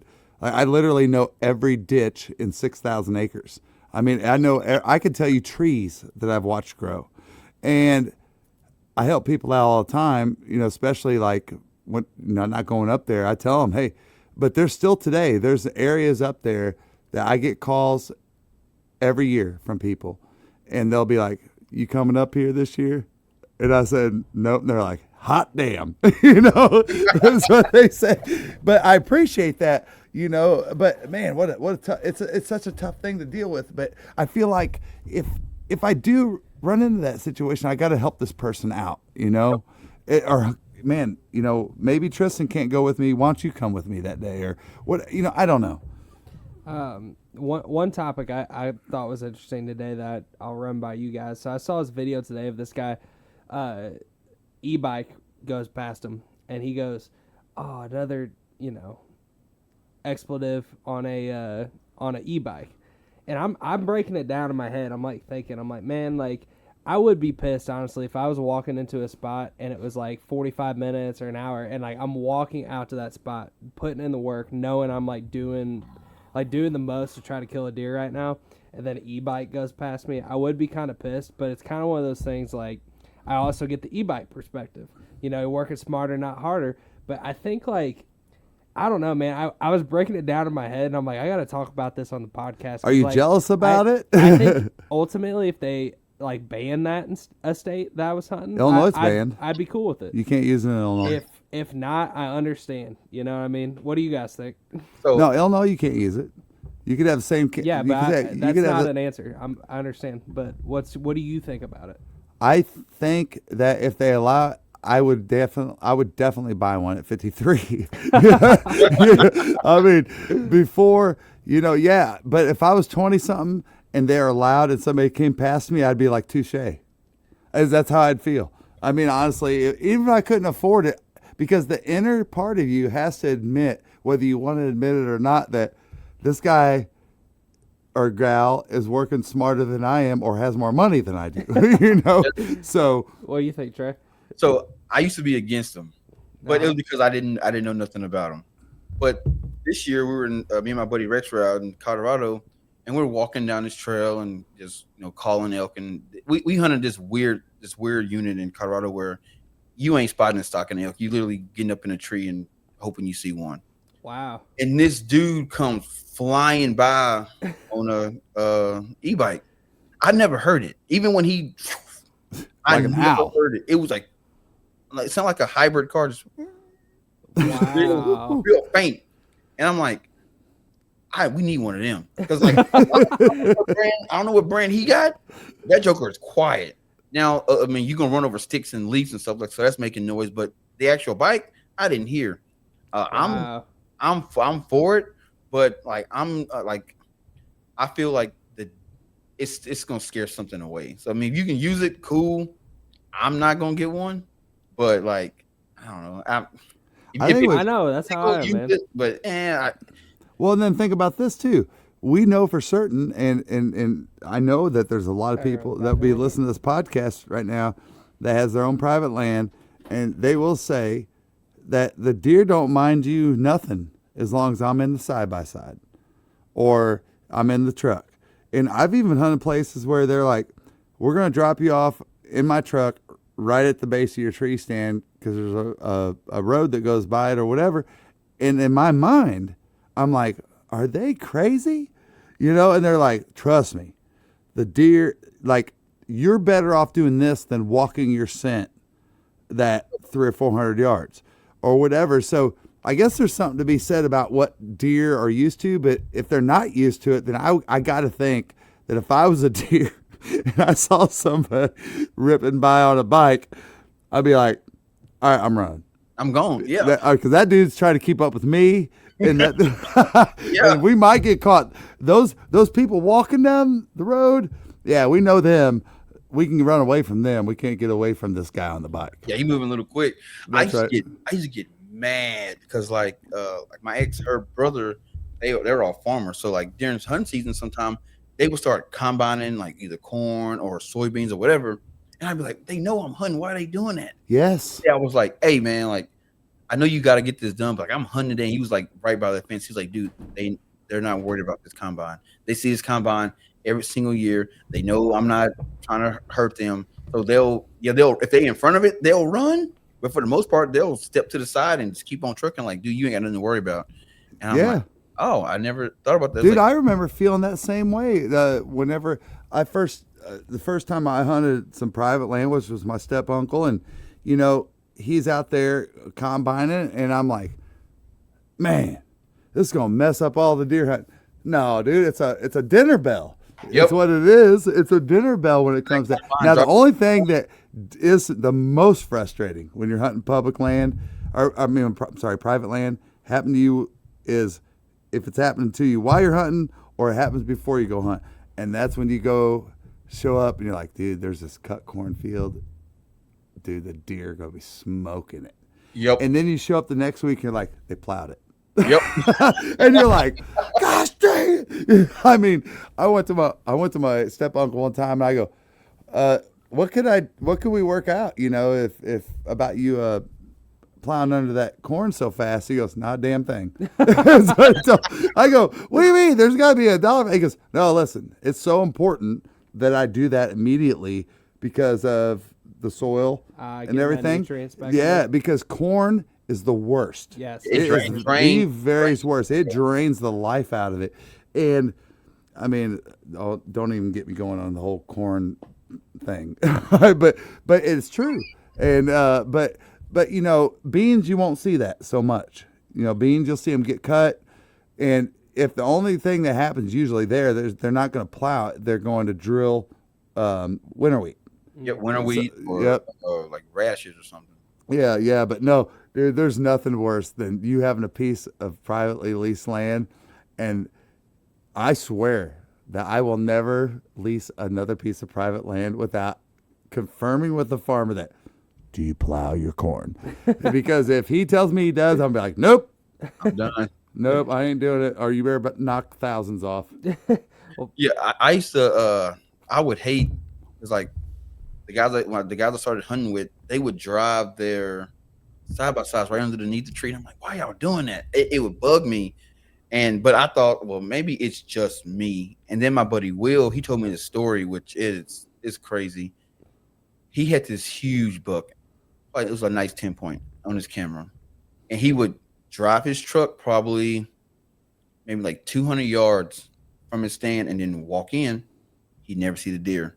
He'd get in his truck, and by the time he got down the road, he'd get a notification on his phone, deer's in the food plot.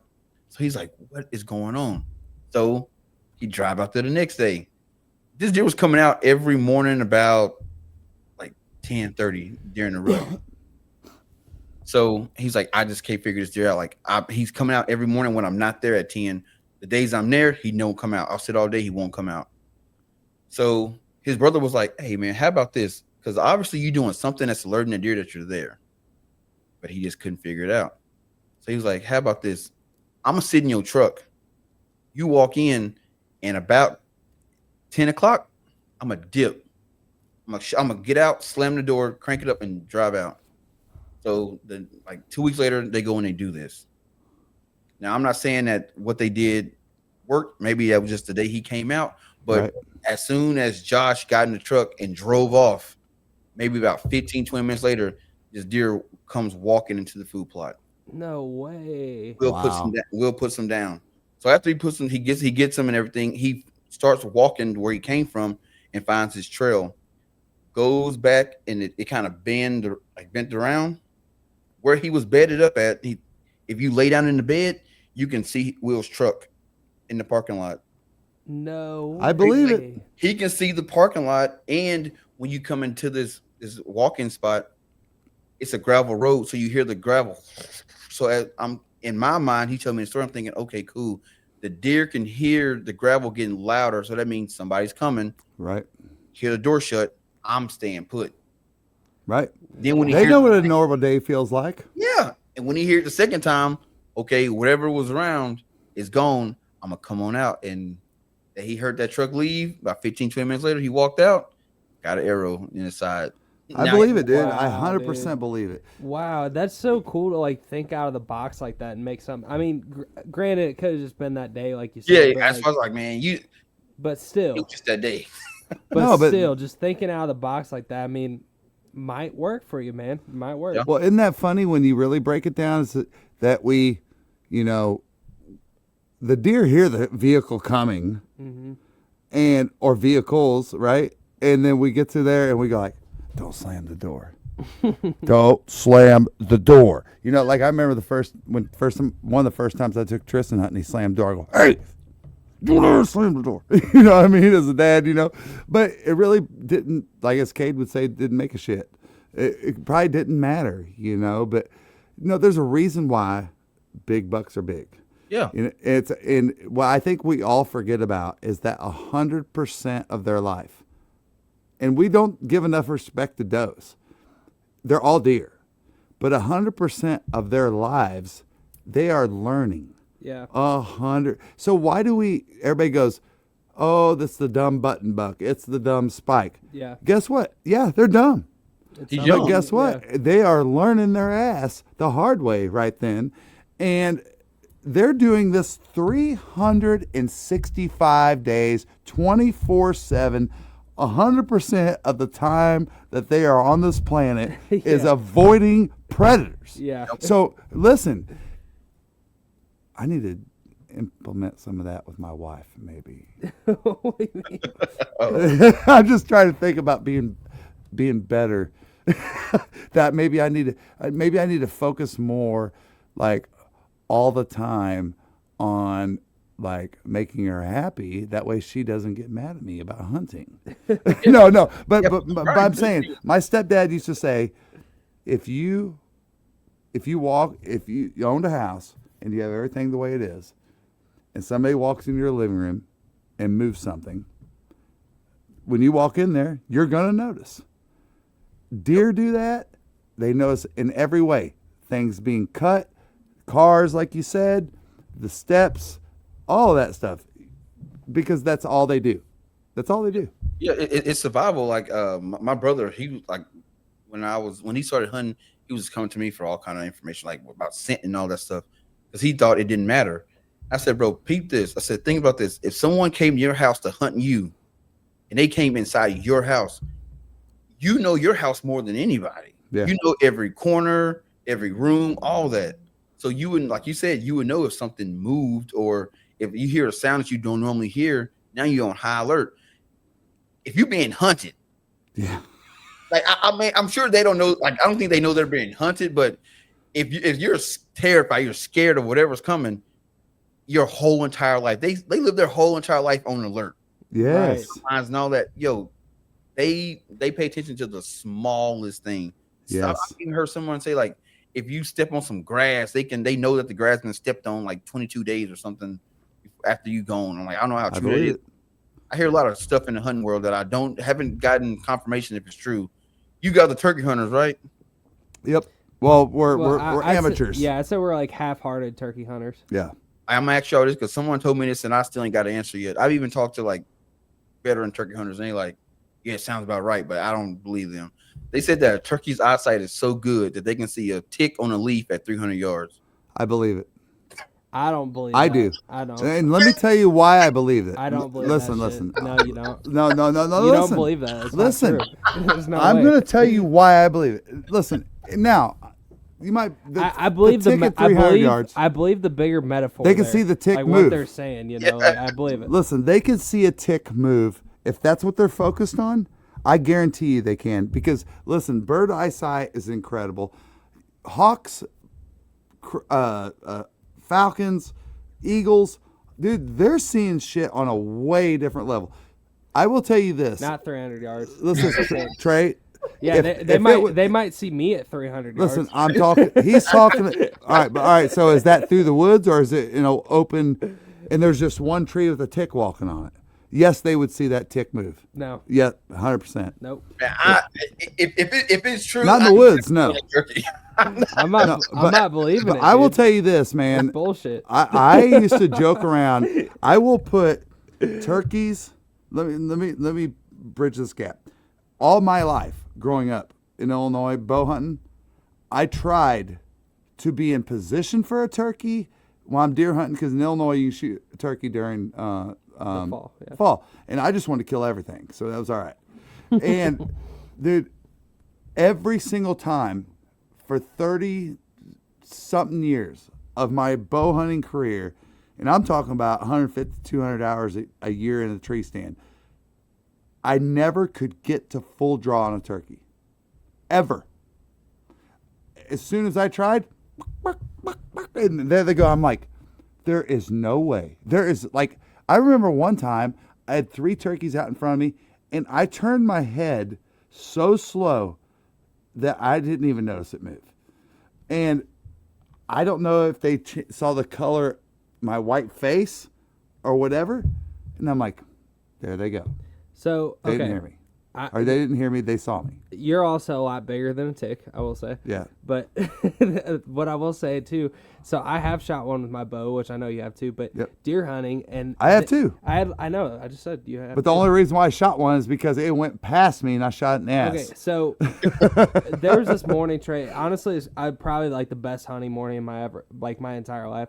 Long story short, I shot a hen turkey and a 8-pointer same morning. I'm like, that's never happening again. Yep. Well, these 17 or 18 hens or whatever came walking in. I knew about their eyesight, so I was like, I'm letting them all get past me, and then I'm gonna shoot the last one when they're all looking away.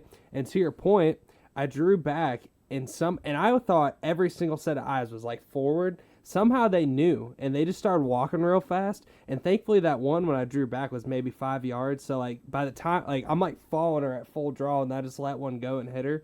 But like they knew somehow, and they started walking real fast. I mean, point being is Antelope. their eyes are just incredible. I mean, they just are. They are.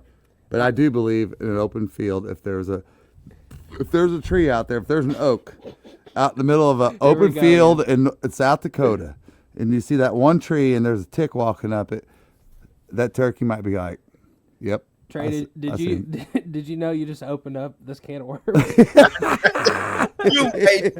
When a guy told me on one of my shows, so I put the clip out and dude on TikTok, and I had people, man, it ain't true. Oh no, it is true, man. It was probably 50-50. Like, so I don't know. I gotta ask the turkey, man. How far can you see a tick? That's good stuff. That is, man.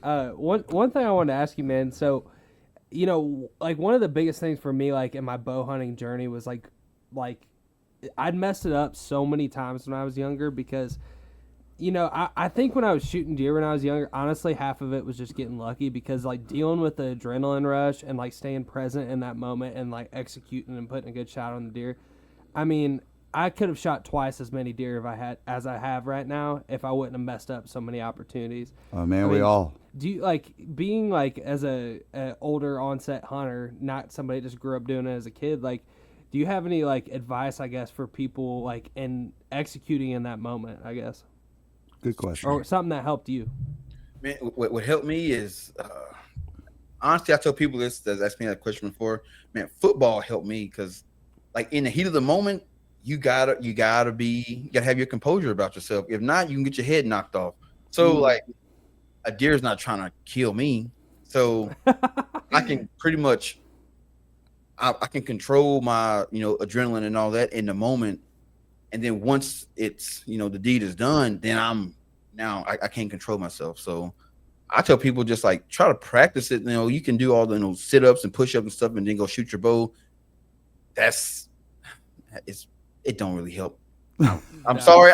People going to laugh at me or say something. I don't care. It don't really help. But the best thing you can do is just get out in the woods and just remember go through your shot sequence. Like, don't think about the antlers. Don't think about what you're gonna do with it, because I'm guilty of that. I think about how the backstrap's gonna taste before I even but like, you just gotta just like don't focus on the rack. If it's a buck, just focus on putting that arrow where it needs to go through your shot sequence and execute. And that's every time you pull your bow back. Like if you're in your backyard, don't just a lot of us do it, we just pull back and shoot. Like really focus on, all right, like I do this. I'm like, all right, I have a 3D target in the back, and I'm just kind of go through it, put my pin where it needs to, find my spot, and just do the same thing over and over and over again. That way, when it's game time, it's second nature. You don't even think about it. You just automatically just get there. So just practice a lot and don't take any reps for granted. That's great advice. Yeah, that's awesome. Well, just like to circle the loop on that question and all that. Like, to your point, that's what changed it for me, was like being present. Like there was a guy on Joe Rogan. It might have been John Dudley. I don't remember who exactly it was. It was one of those like big archery guys. And he was talking about being extremely present in the moment. And the only way you can make yourself be present is if you think through every single thing. So I think it was Green Tree. When I get in a stand, like I pull back my bow one time just to like make sure like I get the arrow on, pull it back one time, and just make sure that like everything's good. And when I do that, I think about like visually seeing the deer, putting it where I want to be, making sure I don't punch the trigger when I let go. Like all those little things to your point, shot sequence. But I'm glad you said that, because that's what helped me too, is, Well, and that's why Paul Dale used to always say, pick a spot. Yeah. Because there's been two sentences in my life that have been so short but meant so much that I didn't realize until later in life. And one is pick a spot, two is go to church. All right? I mean, seriously, I didn't know how powerful my grandfather said, go to church. I didn't realize. I just thought it was, he just said go to church. I didn't realize what the impact it might have in my life. Same thing with pick a spot. What Jerry was teaching me by saying that is staying focused. Yeah. Staying focused on that spot, because it's so hard. You can't recreate a situation where a buck's walking in. You're going to shoot him at 15 yards. Boom! Jumps real quick, turns to the side, something like that, and you got to make a split second decision on whether you're going to try to harvest this animal or not. or here's another one. You pull back when he's behind that tree, and then he stops, and now you can't let your bow down. Yeah. Now you're at full draw for a minute or 2 minutes, and you haven't practiced that. Right. Hey, at that point, he's got to man up at that Yeah, point. bro, I know. But, they're smart son of a guns, and sometimes it's deer one, us nothing, Yeah. right? I mean, it's just the way it works, and that's why we love it so much. I had probably before I harvested my first Pope and Young buck, I have got 20 years of stories.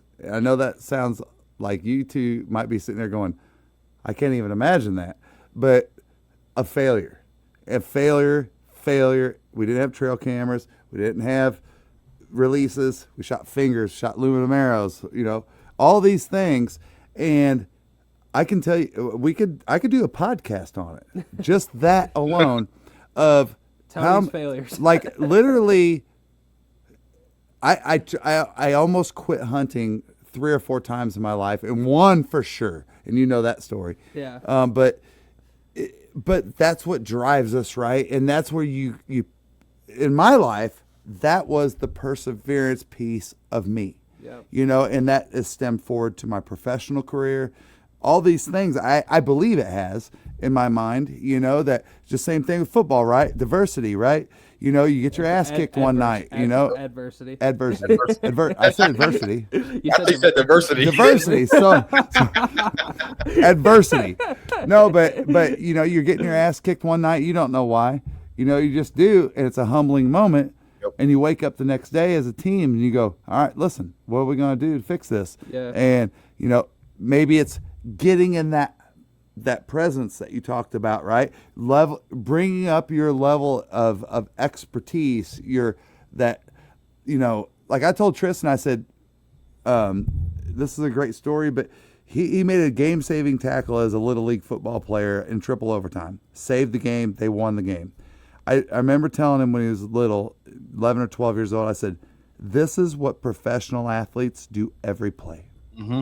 I go, when you knew that I've got to make this tackle right now, I've got to make it. That's what they do. Professional athletes do it every play. That's the presence they bring. And that's the difference outside of skill is, Yeah. and God gifts, No, of but course. yeah, mindset, obviously. But I love that you brought that up when it comes to sports, because it really is something that you can't recreate.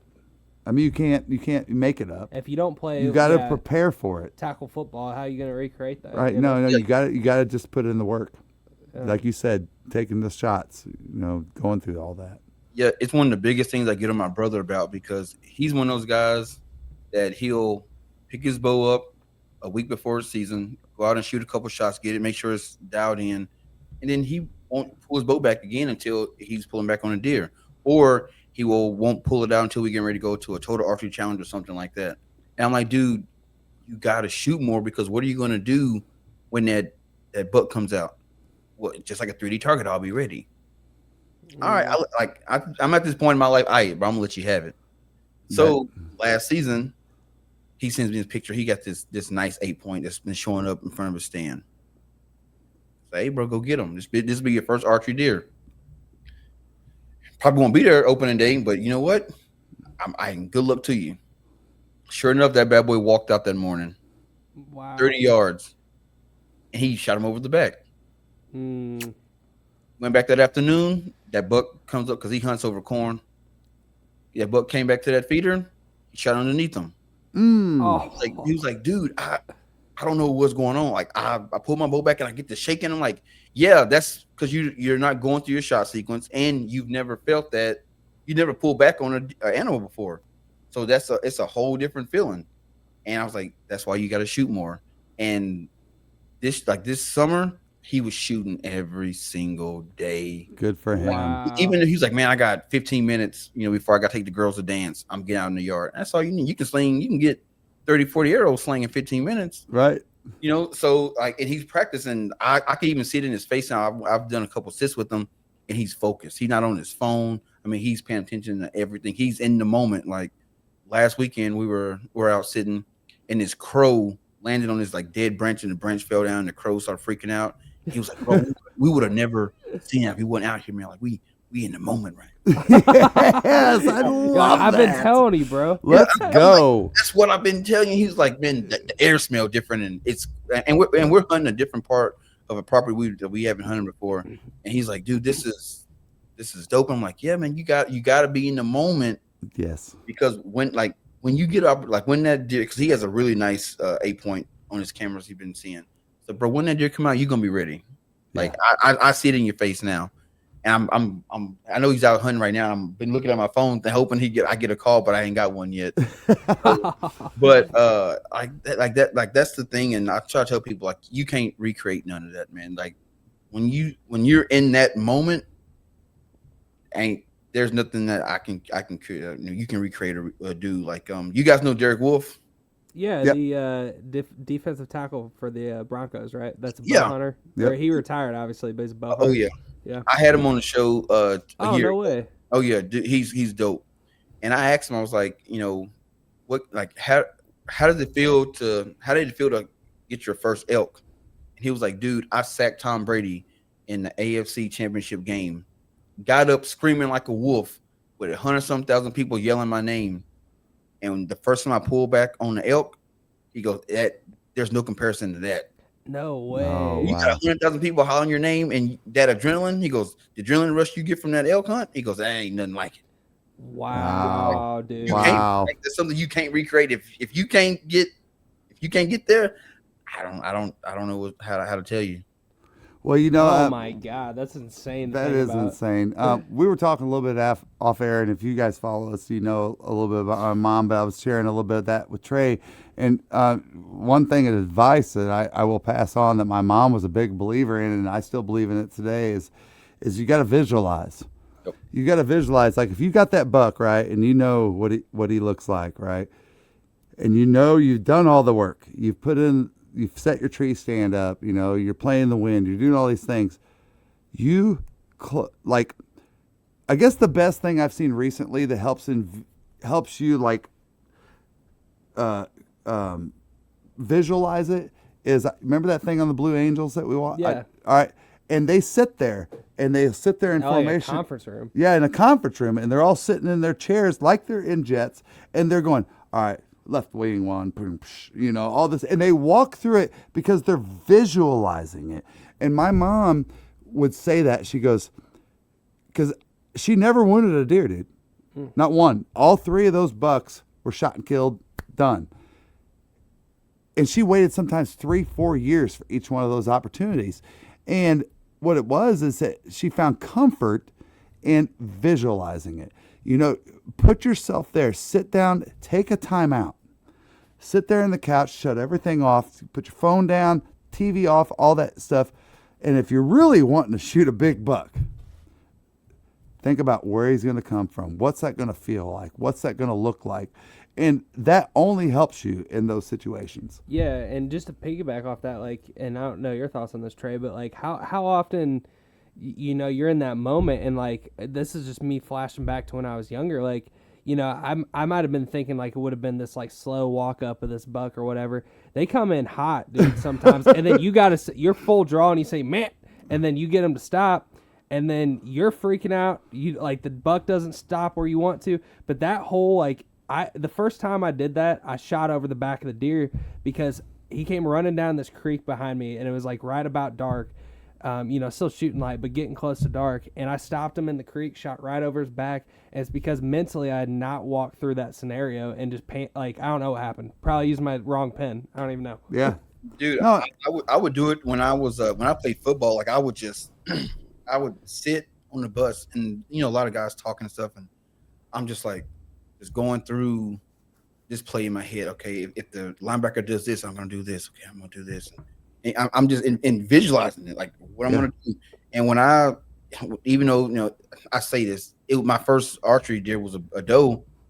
I remember walking to the stand, hey, when she come out, if a deer come out, I'm just gonna pull back.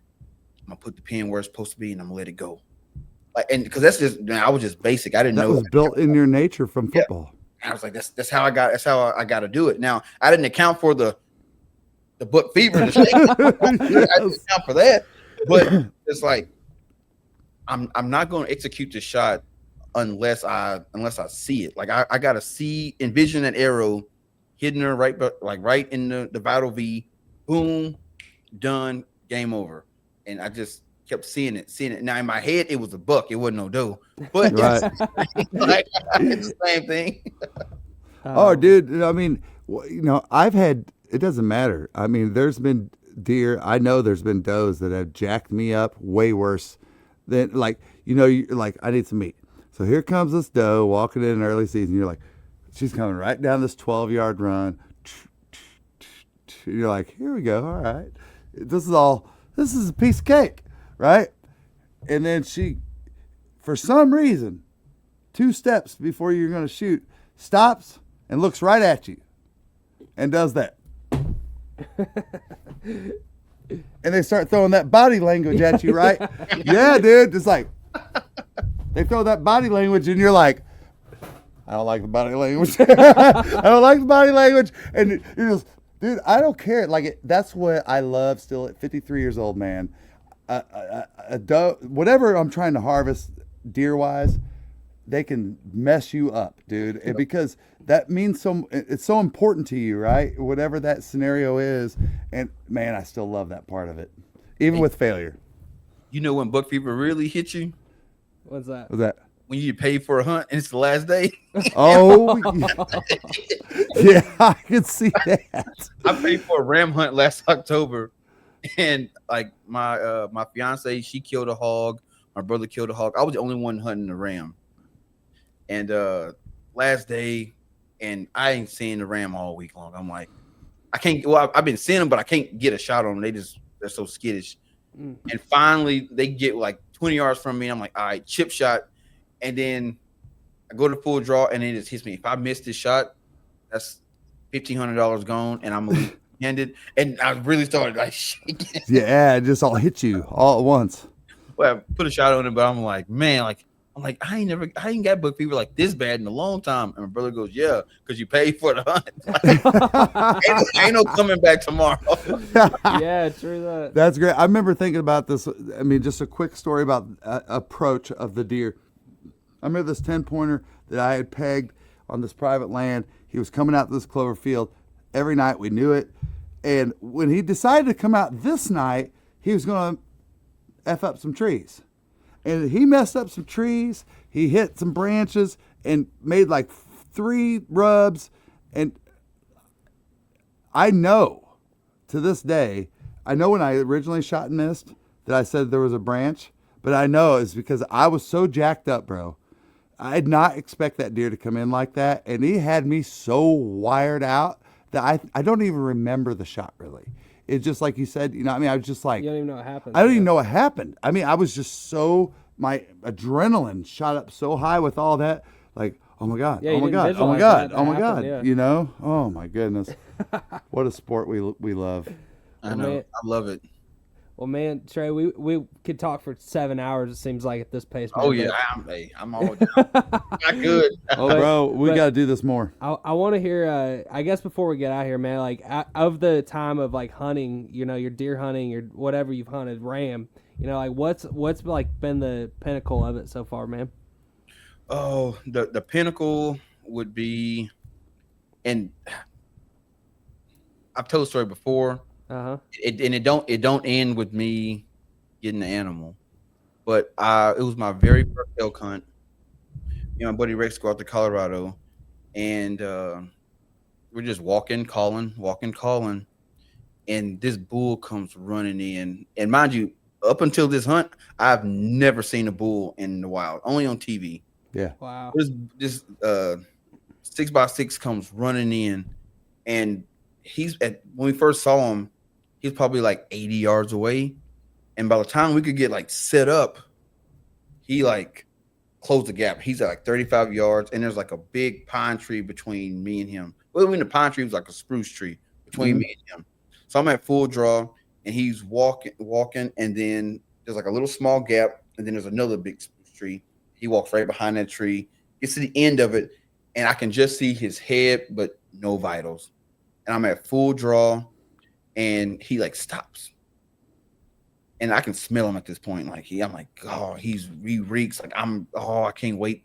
And then he bugles. And Oh, I heard the bugle for the first time, and it just sent chills down my spine.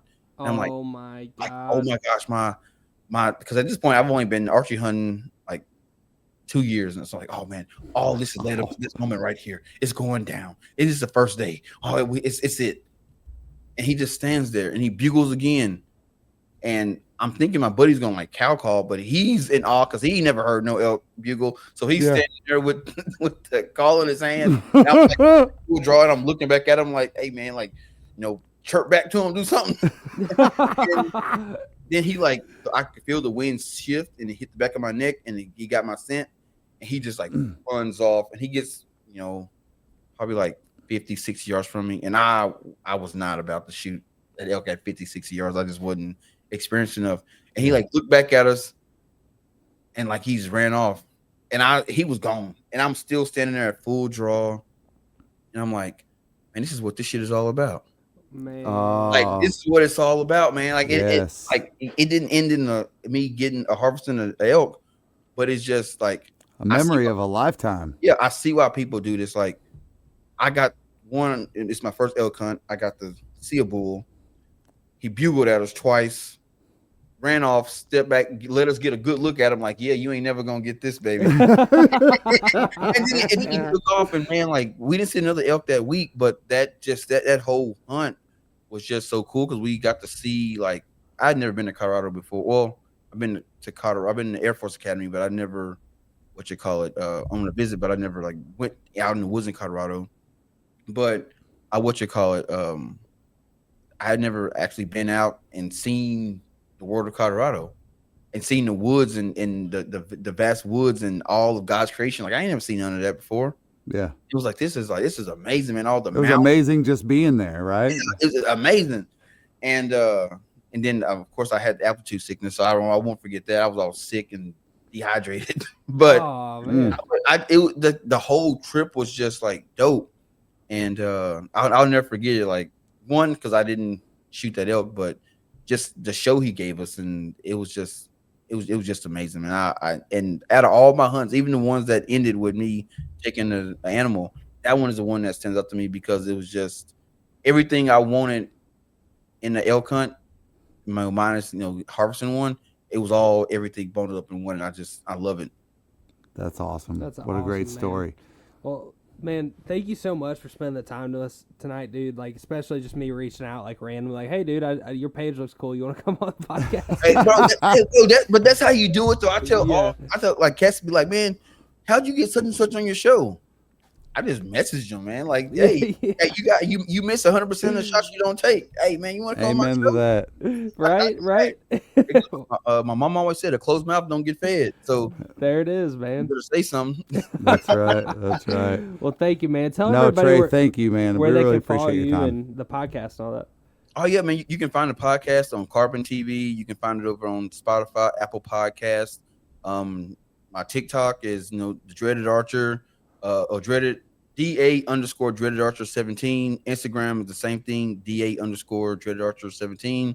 Facebook is DeAndre Reed. You can hit me up. I normally answer right back real quick.